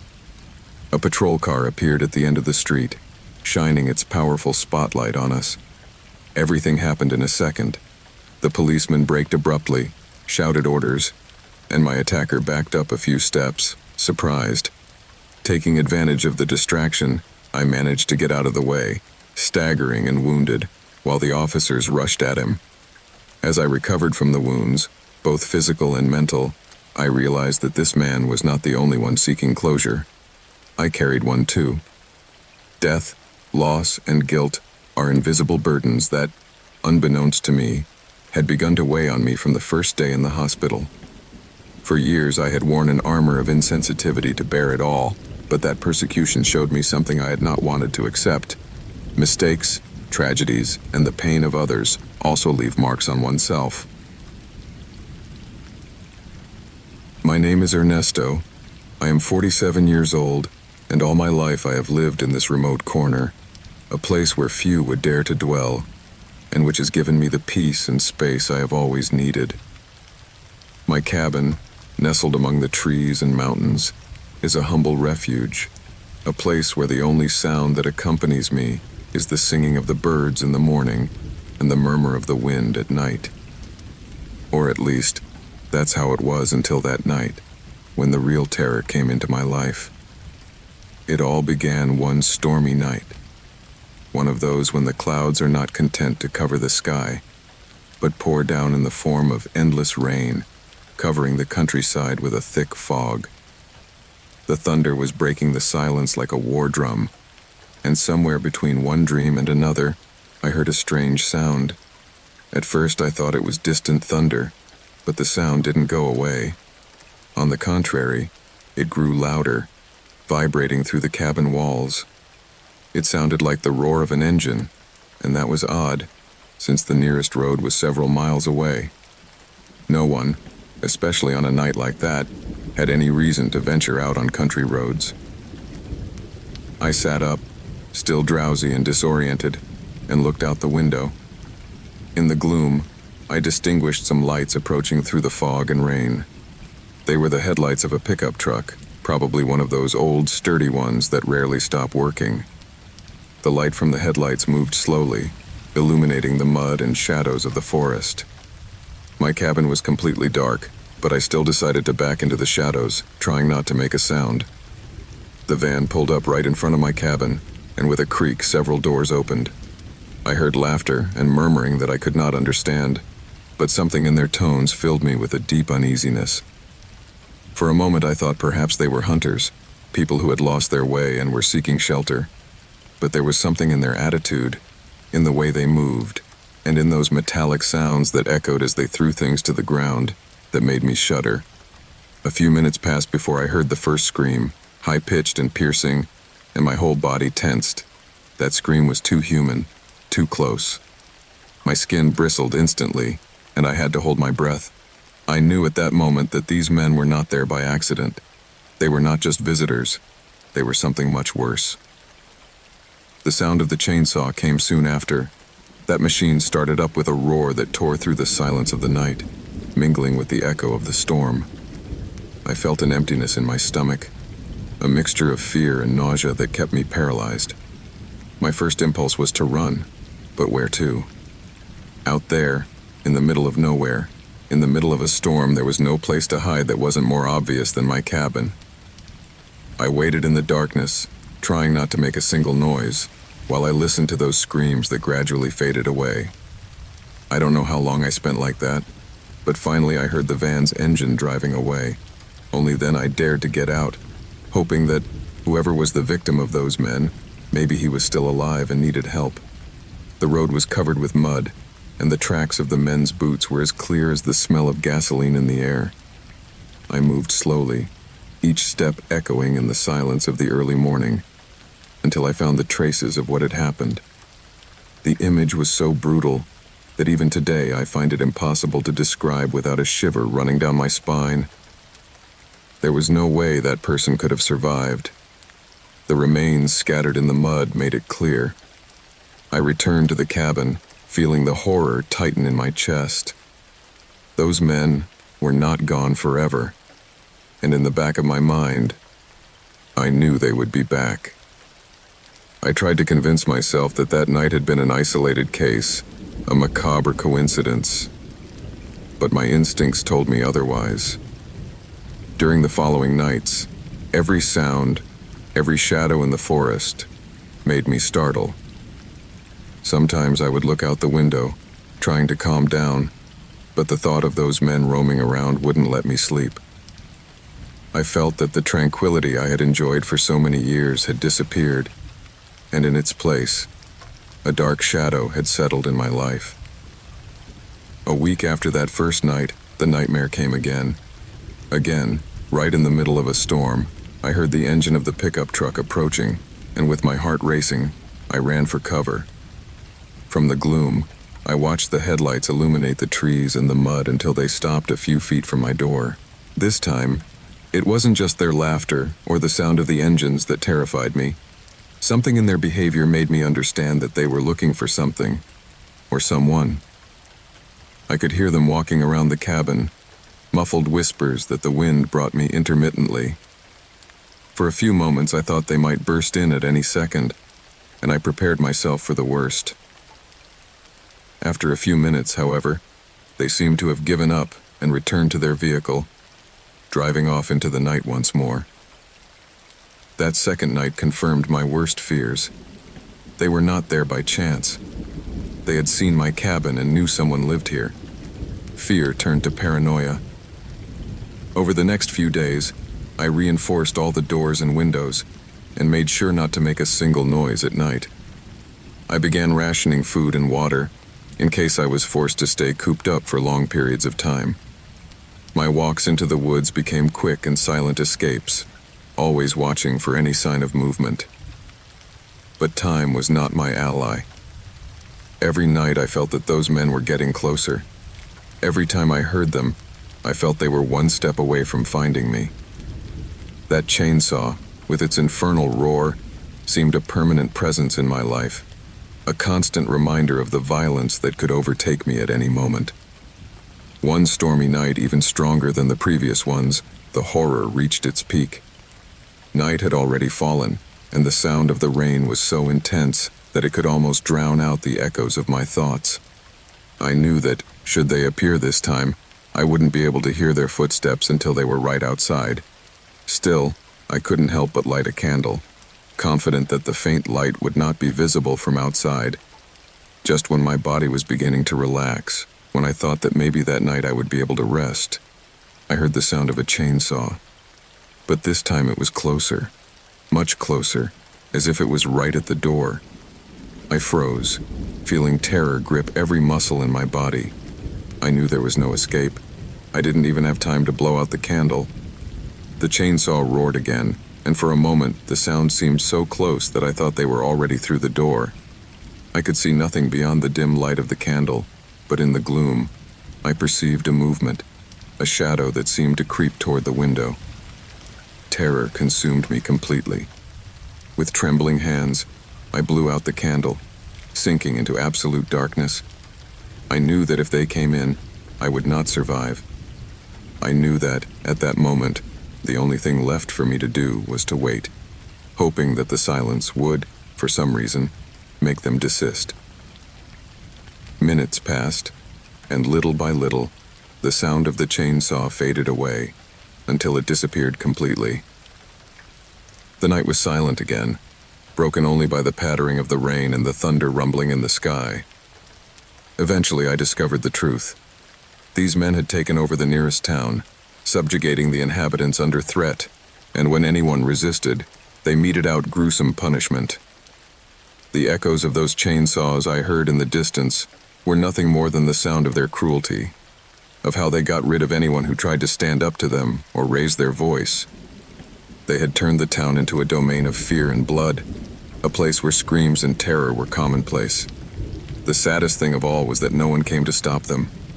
The area was too remote, access was difficult, and there were no authorities nearby to deal with the horror. The few who tried to resist disappeared, and little by little, the rest of us realized that our only option was to flee. So with my heart shrinking and nostalgia gnawing at my insides, I left my hut and the memories of a life of calm. Eventually, the town was almost deserted. The people left, leaving abandoned houses, desolate lands, and an atmosphere of emptiness that covered everything. Those men, with their inhuman presence and their tools of death, became the sole owners of a lifeless territory, a place where silence and fear reigned in every corner. Since then, every time I think of that forgotten corner, I see the shadows and gloom left in its deserted streets, and the distant echo of those chainsaws still echoing in my mind, like a reminder of the cruelty that no one could stop. There was something eerie about the stillness of the forest that night. We were so far away from everything, my wife, my 2 children, and I, camping in a secluded corner that few knew about, a place that only a few dared to explore. We had decided to make this trip in the hope of disconnecting, of escaping the routine that the city had imposed on our lives. The stress, the noise, the constant demands of work, the voices that always told us what to do and how to live. The fresh, clean air, charged with an earthy, vegetal fragrance, filled my lungs and made me feel that we were in the right place, at the right time. Every step I took on the damp forest floor, the crunching of leaves under my boots, confirmed to me that, despite the hardships of daily life, we had made a good decision to move away from urban life. The fire crackled brightly in the camp, illuminating the faces of my children and my wife, while the flames danced unpredictably, throwing intermittent flashes on our shadows. It seemed as if there was only the heat of the fire and the darkness surrounding it, while the trees, tall and silent, seemed to watch over our camp from afar. Night was beginning to fall. The sky, which had previously been clear and open, was filled with dark, thick clouds, foreshadowing the coming storm. According to the predictions, we should have expected rain that night, but as always, nature had its own plans. The first rumblings of thunder echoed in the distance, and the air grew thicker, tenser. Despite the impending storm, we tried to take advantage of the last moments of calm, sharing stories and enjoying each other's company. My youngest daughter was playing near the fire, jumping over the fallen logs we had set up as makeshift seats, laughing as she pranced about with innocent glee. My slightly older son was helping his mother set up the tent, diligently organizing the sleeping bags and making sure everything was ready for what looked to be a long, rainy night. We were laughing with each other, grateful for the time together. In that instant, I felt that, at last, we were experiencing something genuine, something real and close. We needed nothing more than this moment. The sound of the rain began to fall softly on the roof of the tent, and the melody it created as it hit the canvas tarps was comforting, like a whisper of nature. We were sheltered from the light rain inside the tent. We settled in between the canvas walls, listening to the roar of the rain outside. The children huddled in their sleeping bags, seeking warmth, while my wife and I tried to cope with the moisture that was beginning to seep through the tent's seams. All in all, the situation did not seem alarming.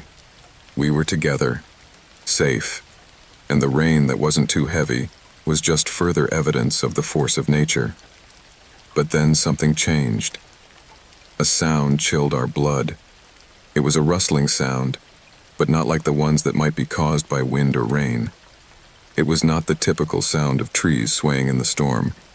This sound came from the nearby underbrush, and it was distinctly human. The moment I heard it, I stopped.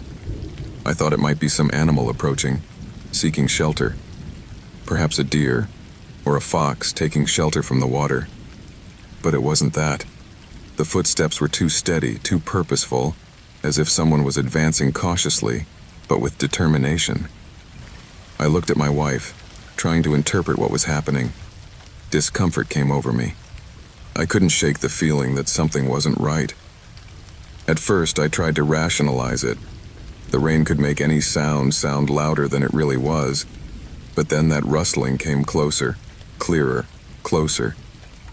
Now, not only could I hear it, but I could also make out the way the earth was sinking under the weight of a figure. It was human footsteps. My first impulse was to calm down. Perhaps there was some group of hikers who, like us, had been surprised by the change in weather. But as the noises got closer, I realized that this was no coincidence. Someone was approaching with the intention of not being seen. I knew for certain the moment the rustling of branches suddenly stopped, as if the figure had stood still, watching. And then, suddenly, the sound of footsteps resumed. But now it was more erratic, more unsettling. Each beat of my pulse resonated like a drum inside my chest. My wife noticed the change in my expression. Without saying a word, her gaze met mine, a silent gesture we shared. We both knew something wasn't right. The rain was now pounding harder, and the wind was whipping the tent canvas with such fury that I feared the structure might give way. But the figure was approaching steadily, unmistakably. At that moment, I felt the air in the tent become thicker, charged with a tension that made me feel trapped. There was no escape from the situation. As the figure came closer and closer, My mind began to wander to the worst possible scenarios. Fear was starting to creep up on me, but I forced myself to stay calm. I could not allow my family to be frightened, but I knew the prudent thing to do was to prepare for the worst. Through the entrance of the store, a flash of lightning illuminated the approaching figure. She was dressed in dirty, worn clothes, and her face was partially covered by a mask, giving her a disfiguring and macabre air.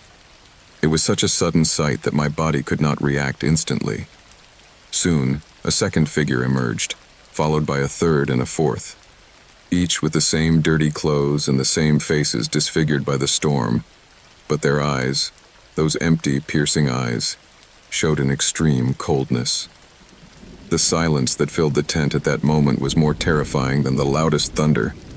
We could only hear the raindrops falling furiously on the canvas and the soft creaking of the wood. We didn't know who they were or what they wanted, but their looks offered nothing but contempt. Suddenly, one of them took a step forward and in a guttural voice began to laugh. It was not a laugh of amusement, but a cruel mockery, a laugh that made it clear that they considered us their prey. Fear paralyzed me for a moment. My legs weakened, but I clung to the idea that I had to protect my family at all costs. Survival instinct began to take over, and my mind filled with strategies. We couldn't stay there. I couldn't let them catch us. One of the attackers moved quickly, and although the storm and fog made it difficult to see their movements, I could make out how they were approaching with clear intentions. My breathing became more erratic, and my heart was pounding so hard that I felt the ground beneath my feet begin to tremble. Suddenly, in the midst of this chaos, something changed. A light shone in the distance, illuminating the forest with its warm clarity. I looked towards that light and soon heard distant voices coming from a group approaching the camp. The attackers stopped suddenly. It was as if the light had slowed them down. At that instant, hope flared in my chest. They were other hikers who, it seemed, had noticed the situation. The light of their flashlight cut through the darkness, and the attackers, like shadows, began to recede rapidly, melting back into the rain and the forest. My family and I stood in silence, watching them disappear into the fog, as if they had never been there. The rain was beginning to subside, and a dense stillness settled in the forest, as if the forest, witness to the violence, had decided to remain silent about what had happened.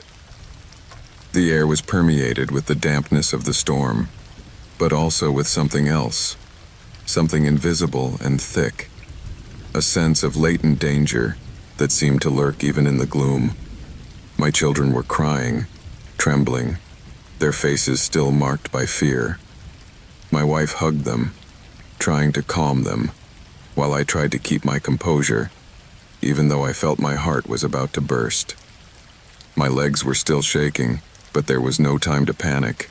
The group of campers who had saved us approached, with sympathetic looks and words of encouragement. They assured us that we would be fine, that all that was left was to take what little strength we had left and move on, away from that place. With a last glance toward the forest, we picked up what little was still intact of our camp. We dared not look back as we moved on. We joined our rescuers, walking silently and swiftly through the dark, muddy trails, stumbling over roots and stones that were barely distinguishable in the dim light of their flashlights. With each step, the weight of fear began to dissipate, though the feeling that these strangers were still watching us from the darkness stayed with me the whole way. After several kilometers of hiking, we finally reached a small clearing where the campers had set up their own base, closer to the road. There, the forest seemed safer, and calm settled a little deeper in all of us. They offered us blankets and let us shelter in their tents. For the first time in what seemed like hours, I felt that my children and wife were safe. While they slept, I lay awake, staring out into the blackness that surrounded the camp. My thoughts swirled, wondering why these men had attacked us, why they had felt the need to torment us like this, for no apparent reason. Perhaps to them we were nothing more than entertainment, an easy prey to satisfy some twisted impulse. I couldn't stop thinking about how close we had come to disaster, how quickly the calm of our family adventure had turned into a nightmare. When dawn finally broke, sunlight began to filter timidly through the trees, illuminating the camp and erasing the traces of the night storm. My children and wife awoke, still with tired faces, but grateful to see the light of a new day. The other campers bid us a warm farewell, and together we took the road back to civilization, leaving the forest and its night of shadows behind us. As we walked down the path leading away from the site, I felt a mixture of relief and desolation. Although we were safe, something in me had changed. The tranquility of the forest, which had once seemed so pure and revitalizing, was now a shadow of its former self. The laughter of my children and the peaceful moments with my wife were marred by the memory of those mud-covered faces and the mocking laughter that still echoed in my thoughts. As we approached the car, I silently vowed never again to put my family at risk in this way, never again to trust the deceptive stillness of an unknown place. I kept that night in my memory as a warning, a reminder that danger does not always come from the supernatural or the impossible, but from the human, from the darkest and most twisted of those who share the world with us. When I finally started the engine, and we began the journey home, I felt that we were leaving behind not only a camp, but a piece of ourselves that had been forever marked by that experience. And although we never spoke again of what happened that night, we knew that the forest, in all its darkness and silence, would hold the memory of our escape, and of those cold eyes that watched us from the shadows. My name is Joaquin. I am 37 years old and I work in a supermarket on the outskirts of the city. It's not the best job, but it allows me to make a living and make ends meet without worrying too much. Although many people think that this type of work is monotonous, the truth is that the days are never the same. Every day has its unexpected events, and over the years, I've learned to deal with all kinds of situations. Difficult customers, damaged products, and last-minute problems. But nothing prepared me for what I experienced that night. It had been raining since early in the morning, one of those intense storms that never let up and turned the streets into rivers. Most people preferred to stay home when the weather was like this, which made the supermarket quieter than usual. I was in the warehouse, organizing the merchandise, making sure everything was in order before closing. I had my headphones on to distract me a bit, but after a few minutes, I felt a faint noise that forced me to take them off. I stood in silence, listening. At first, I thought it was just the sound of the storm, but there was something else. I approached the door that connected the warehouse to the store. It was then that I heard hurried footsteps, the sudden movement of objects, and a series of noises that became more and more intense. Instinct told me something wasn't right, and as I peeked through a crack, I could see two hooded men moving among the shelves. There was no doubt about it. Someone had broken in. My first impulse was to run away, but I knew I had no way to escape without them seeing me. The emergency exit was at the other end of the aisle, and to get there, I would have to go through the store. I hid behind some boxes, trying to control my breathing and stay calm.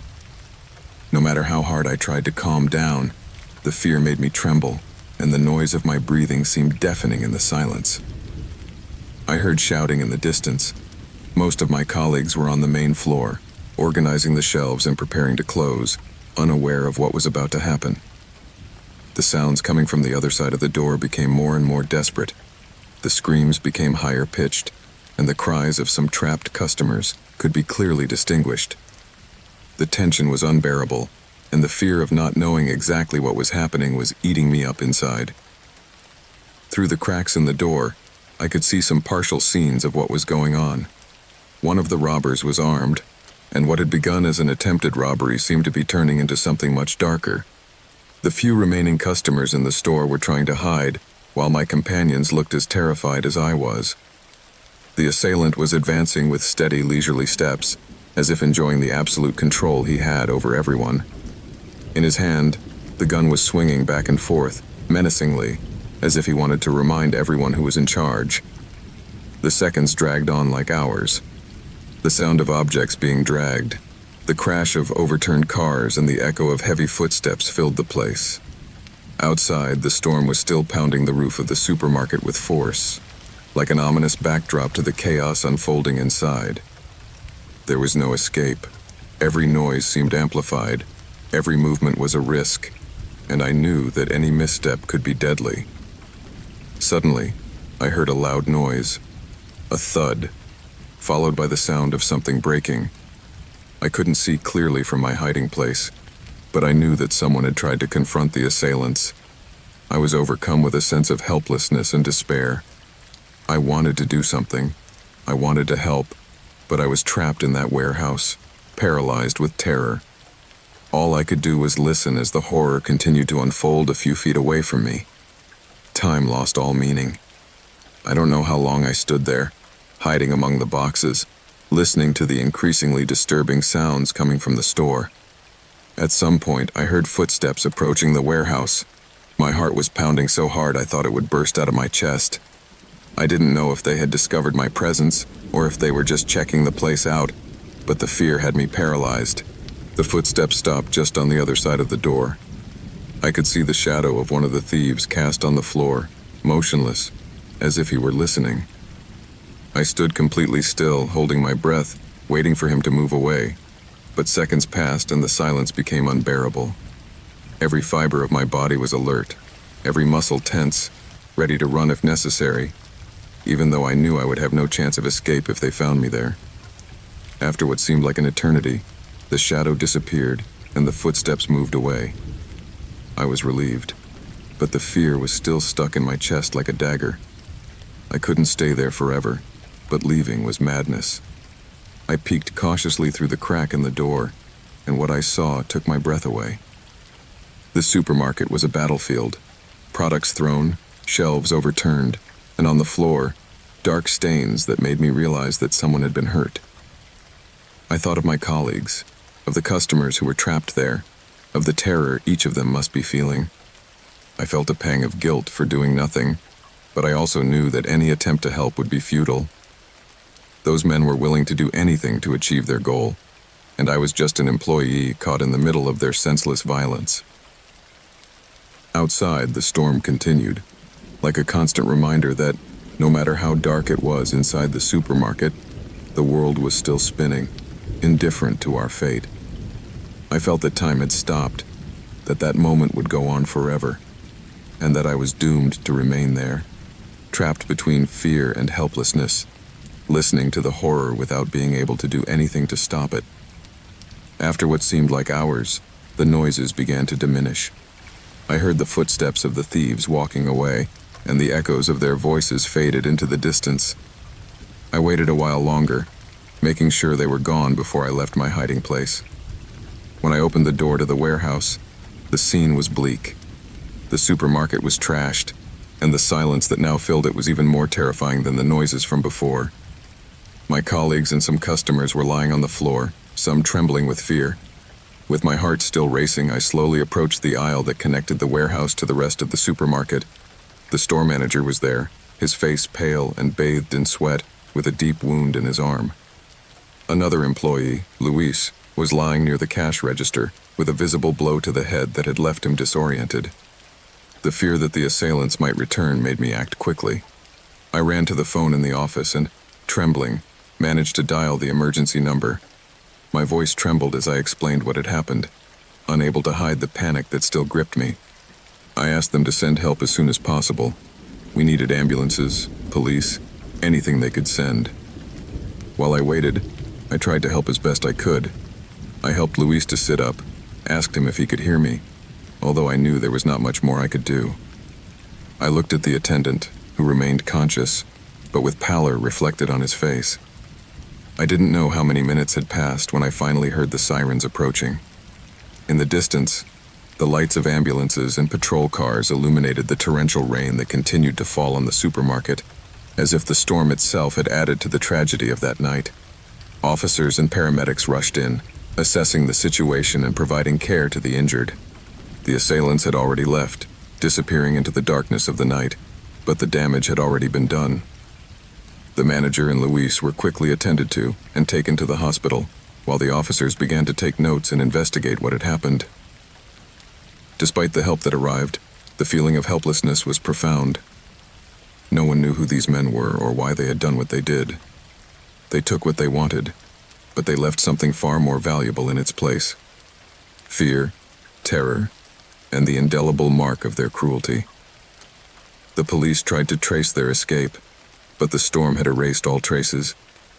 The thieves managed to flee with what they had taken, and the feeling that it had all been in vain settled in the air. The fear they had sown would remain in the memory of all of us who were there, a constant echo in our minds that would not easily disappear. Although the supermarket reopened in the following days, something had changed. People no longer felt safe, and the atmosphere was permeated with the uncertainty of knowing that this nightmare could repeat itself at any moment.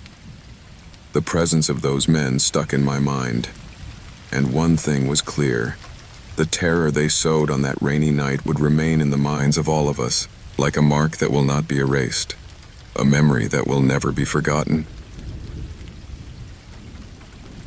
The rain fell in dense curtains over the city, washing the deserted streets and pounding the windshield of my delivery van with relentless force. The headlights illuminated a thick mist that swirled in my path, reducing my visibility to a few yards. The droplets, large and heavy, accumulated in dark puddles, and the constant sound of their impact on the roof and windows of the van created an enclosed, almost claustrophobic atmosphere. That night, he had received one last order as he was about to return to base. The destination was an old, out-of-the-way house in a residential area I was barely familiar with. The location seemed out of place for a delivery, but as a delivery man, it was not uncommon for orders to take me to off-the-beaten-path places. I checked the address and the customer's name. The app displayed the route with impersonal coldness, an arrow on a map with no details. I turned onto a narrow, unlit street where the only company was the drumming of rain on the pavement. After a few minutes of driving, I finally located the house. It was an old, dark building, flanked by tall, tangled trees that seemed to lean under the weight of the rain, as if hiding some secret under their branches. The windows were covered with thick curtains that did not let even a ray of light escape.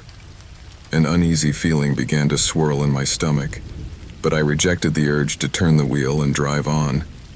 I was there to do my job. I turned off the engine and grabbed the package. As I got out of the van, the rain hit me full on, soaking me in seconds. I ran to the door, trying to cover the package with my jacket. I rang the doorbell and waited under the eaves, observing the surroundings with a mixture of discomfort and curiosity. Everything was dark except for a faint glow I could see through a window on the second floor. No one answered. I wondered if the house was really inhabited. Only the sound of rain and the distant rustling of branches broke the silence. But then, just as I debated whether I should leave, the door opened. I entered without making a sound, as was my custom in places where silence seemed to be present. The door closed behind me, and once inside, the atmosphere felt heavier. The smell of dampness permeated the air, mixed with a scent that I could not identify, but which caused an uncomfortable feeling in the pit of my stomach. The light in the foyer was dim and flickered, creating shadows that danced on the walls. I walked toward the back, feeling the wood of the floor creak under my wet boots. The house had an old-fashioned look, almost as if time had stopped there. As I walked on, I realized that I was alone. There was no sign of anyone inhabiting the place. My footsteps echoed in the gloom, and although logic told me that the owner was probably in another room, I couldn't help but feel a growing uneasiness. Suddenly, I noticed a detail that made me stop in my tracks. The walls were covered with black and white photographs, portraits of old faces that watched me with cold and empty expressions. Each gaze seemed to follow me as I moved forward, as if those unmoving eyes were watching my every move. The shiver that ran down my back intensified. I swallowed saliva and clenched the package in my hands, wishing I could deliver the order and get out of that oppressive place as soon as possible. I came to a room at the end of the corridor. The door was ajar, and a dim light filtered in from inside, barely illuminating the floor in front of me. I pushed the door gently and surveyed the space. No one was there. It was a room decorated with dark, antique furniture, and on a table there was a series of objects that caught my attention. Small boxes, old pocket watches, and what appeared to be old documents were scattered on the desk, as if someone had been going through them recently. I approached the table, feeling a mixture of curiosity and fear. Everything in that room seemed to have a hidden story, and although it was not my intention to inquire into anyone's affairs, something made me feel that everything in that house was there to tell me something. I felt a bead of sweat slide down my neck, cold and persistent, despite the frigid weather outside. In the middle of the silence, I heard a distant sound, a rustling coming from somewhere in the house. My skin crawled. I tried to convince myself that it was a common noise in such an old structure. However, the sound continued, this time closer, as if someone was moving around upstairs. The situation was becoming more and more surreal. It was as if the air was charged with something intangible, something dangerous. Without warning, the light in the hallway flickered and then went out completely, leaving me in the gloom. The few seconds I spent in the absolute darkness seemed eternal, and my breathing quickened as I tried to remain calm. Finally, the light returned, dim and flickering, but enough for me to see around me. I decided it was time to leave the package somewhere and get out of that house as quickly as possible. As I turned to leave the room, a dark figure appeared in the doorframe, blocking my exit. I could barely make out his face in the gloom, but his posture and the way he was standing made it clear to me that this was not someone friendly. The person approached slowly, and a cold terror ran through me as I saw the gleam of a metallic object in his hand. I stepped back, trying to keep my distance, but my footsteps led me against the table behind me. I could not take my eyes off that glow, which moved slowly, as if the stranger enjoyed the fear it caused me. Every second was getting longer, and my mind began to desperately search for a way out, a way to escape from that situation that had become a nightmare. There were no windows in the room, and the only access was blocked by that figure that seemed ready to hurt me. In an instant of desperation, I decided that my only chance was to try a quick move, to take advantage of the moment of surprise to escape. Without further thought, I threw the package at the figure and ran into the hallway, pushing with all my might. I managed to get out of the room and run towards the entrance, but the house was a maze of shadows and closed doors. I heard footsteps behind me, fast and heavy, and my heart was pounding so hard that it seemed to echo off the walls. Finally, I reached the front door, but when I tried to turn the handle, I realized that it was locked. Panic overcame me. I frantically searched for the key, finding no way out. I felt the presence of that person closer and closer, and terror began to cloud my mind. It was as if I was caught in a trap, as if someone had carefully planned every detail so that I could not escape. At the last instant, I heard a loud noise outside, the sound of a car passing by on the street. The person chasing me seemed to stop, as if that sound had made him reconsider his intentions. I took advantage of the moment to throw a piece of furniture towards the window, breaking it with a roar that echoed throughout the house. Without thinking twice, I threw myself through the opening, cutting myself in the process, but not stopping. I fell into the mud, my body trembling, and without looking back, I ran to my van.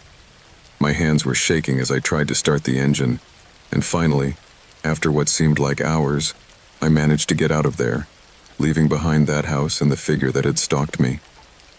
That night, the rain continued to fall on the city, cleaning the streets of my footprints, but not of my memories. The feeling of having escaped something darker than any storm remained with me for weeks. And though I tried to forget that last delivery, the memory of that house, of those faces in the photographs, and of the figure in the darkness, still haunts my thoughts, reminding me that sometimes the real danger is not hidden in the shadows, but in the people who cross our path without warning. The rain was falling heavily as I drove along the road, trying to keep my eyes fixed on the road, although the water formed a dense curtain over the windshield that the windshield wipers could barely clear. It was one of those endless nights when the road seemed to stretch toward the horizon in an endless strip of black, wet asphalt. I had left work later than usual, and fatigue was beginning to weigh on my eyes. The dim lights of my car barely illuminated a few meters ahead, and all I could see was a blanket of darkness, broken only by the steady patter of rain. The road was completely empty. I had taken a rural shortcut, seeking to avoid the usual traffic on the main highway. This stretch of road was long, with few places to stop, and not a single sign of life for miles. Just me, the wet asphalt, and the shade of the trees on the edges, whose silhouettes I could barely make out in the darkness. The radio was off, and the only sound was the hum of the engine, the rhythm of the rain, and the dull thud of my thoughts, which went back and forth between the desire to get home and the strange discomfort that was beginning to invade me. As I drove on, something strange began to catch my attention. There seemed to be a flash of lights in the distance, further down the road. I slowed down a bit to get a better look, trying to make out what might be going on. About 50 meters ahead, lights were flickering, as if someone had flashed a flashlight. I couldn't understand why someone would be standing in the middle of nowhere in the pouring rain, but the figure was there, illuminated for brief moments in the gloom. I approached slowly, feeling a knot in my stomach. The figure appeared to be that of a man, although his movements were erratic, and the beam of light from his flashlight zigzagged in the air as if he were struggling to maintain his balance. As I got closer, I began to notice details that made me even more uneasy. His clothes were disheveled, soaked from the rain, and his gestures seemed desperate, as if he was asking for help or trying to stop my car. The impulse to stop was instinctive. Perhaps it was someone who had had an accident, someone who needed help in that desolate place. However, something was holding me back. My instincts were screaming at me that something was wrong, that this scene was not as simple as it seemed. The figure was still moving slowly towards the center of the road, and for a moment, our eyes met under the glare of the headlights. A strange expression covered his face. It was not the typical countenance of someone in danger. It was rather a mixture of desperation and something indefinable, something dark. At that instant, my skin bristled, and without really knowing why, I decided to speed up, passing him quickly without stopping. As I moved forward, I watched him in the rearview mirror. He stood in the middle of the road, staring at me as I drove away, until his figure was out of sight. I took a deep breath, trying to calm myself. I didn't want to think that I had left someone in the middle of nowhere without helping, but there was something about that encounter that left me with a sense of danger. I sped up, wanting to leave that image and the discomfort it caused me behind. But as soon as I went a few more kilometers, I noticed something strange in the rearview mirror, a pair of lights behind me. Someone was coming along the same road, and his speed was increasing rapidly. The vehicle was approaching too fast. It was as if it was somehow following me. I tried not to make a big deal out of it, thinking it was probably another driver in a hurry, trying to get somewhere before the storm got worse. However, the car kept approaching until its high beams began to reflect in my mirrors, blinding me momentarily. I tightened my grip on the steering wheel, feeling fear begin to turn my thoughts into a tangle of questions. Suddenly, the other car accelerated more and pulled in right behind me, sticking to my rear bumper, which forced me to keep my eyes fixed on the road and at the same time try to remain calm. The situation got worse when that driver started honking his horn insistently, as if he was trying to intimidate me or force me to stop. Without thinking twice, I accelerated as much as I could. My car was not the fastest, but fear and adrenaline made me forget any engine limitations. The road was full of slippery curves, and with every turn, I felt my wheels skid slightly on the wet asphalt. But the other car was still there, glued to me, pressing me, keeping just the right distance as if playing with me, making me feel like prey. I accelerated even more, feeling my whole body tremble with every turn and every straight I took at a dangerous speed. I knew I couldn't keep going like this for long without risking an accident, but stopping seemed like an even worse option.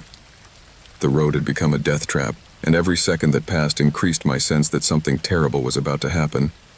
Suddenly, The road opened up into a wider curve, and as I turned at full speed, I saw a fork ahead. I took the first fork without thinking, a narrow, dark road that was barely distinguishable in the gloom. I turned off the headlights and kept the engine running, hiding in the trees, hoping the other car would keep going. My heart was pounding, and my breathing was irregular. The seconds seemed eternal, and finally, the car's headlights flashed past. I breathed a sigh of relief, although the fear still persisted. I waited a few more minutes, until I felt sure that I had lost my pursuer. I turned on the headlights again, and began to move slowly along the back road. The rain continued to fall, and the silence of the night, broken only by the sound of water hitting the ground, became increasingly oppressive. But my relief was brief. A few minutes later, I noticed a flash of lights on the road in front of me. My heart stopped for an instant. It was the same car. It had taken another road, cutting me off, as if it knew exactly where it was going.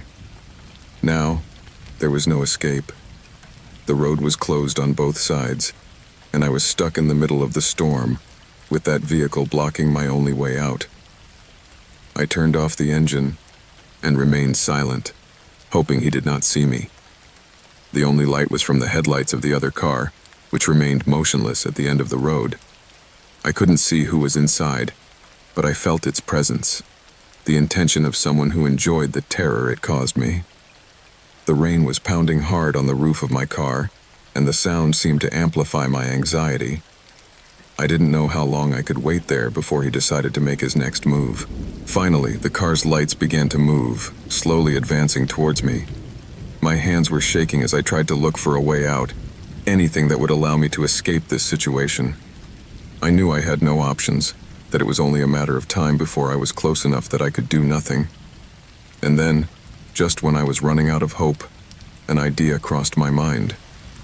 I started the engine suddenly and accelerated towards the edge of the road, maneuvering through the trees and bushes, leaving the main road and entering a rough and dark terrain. The car jerked violently, but I didn't stop accelerating, pulling away from the pursuer following in my footsteps. After what seemed like hours, I reached a wider, busier road. I felt a relief that I could barely describe, but the fear did not completely fade. Although the immediate danger had passed, I couldn't get the image of that man on the road, the strange chase, and the feeling that it had all been part of something much darker than I could comprehend. The night became a bitter memory that would follow me for a long time. Every time I drove alone in the rain, the memory of that road, that faceless car, and the feeling of being caught in a human trap filled me with inexplicable anguish. Even today, when I think of that night, I feel that someone, somewhere, is still watching me from the darkness, waiting for the moment when I find myself alone on the road again, in the rain, to come back to haunt me. The night was dark and cold, and an incessant rain was falling on the asphalt as I drove along a country road winding through fields and trees. I had barely finished my shift, and all I wanted to do was get home, change out of my sweat-soaked, tired clothes, and lose myself in the quiet of my home. The road was deserted. The sound of the engine and the pattering of the rain were my only companions, and although the weather was relentless, the solitude and silence were almost comforting. As I drove down that slippery road, barely illuminated by the headlights of my car, my mind wandered through the routine, the bills and the desire to escape the urban chaos. It was then, suddenly, that I saw him. A lone, dark figure loomed in the road, standing still in the center of the road, defying the torrent of water that was falling heavily. My reaction was almost instinctive. I slammed on the brakes with all my might, and the screeching sound of the wheels sliding on the wet asphalt echoed in my ears. Time seemed to slow down as the car sped out of control. I tried to dodge, but there was no way around it. With a dull impact, the man was thrown over the hood and rolled to the pavement. I froze at the wheel, my pulse racing and my stomach in knots. I knew I should get out, assist him, do something, but I was terrified. How had that figure appeared there, in the middle of the road, not even trying to move at the sight of an approaching car? After a few seconds that seemed like hours, I managed to pull myself together and got out of the car in the rain. I approached in fear, my hands trembling, halfway between panic and disbelief. The figure of the man lay motionless on the asphalt, his face turned skyward, raindrops sliding down his rigid features and his eyes wide open. I thought he was dead, but as I leaned over, I could see his chest rise and fall weakly. A thread of hope crossed my mind. There was no time to hesitate, so I carefully lifted him up and, making an almost superhuman effort, managed to settle him in the back seat of my car.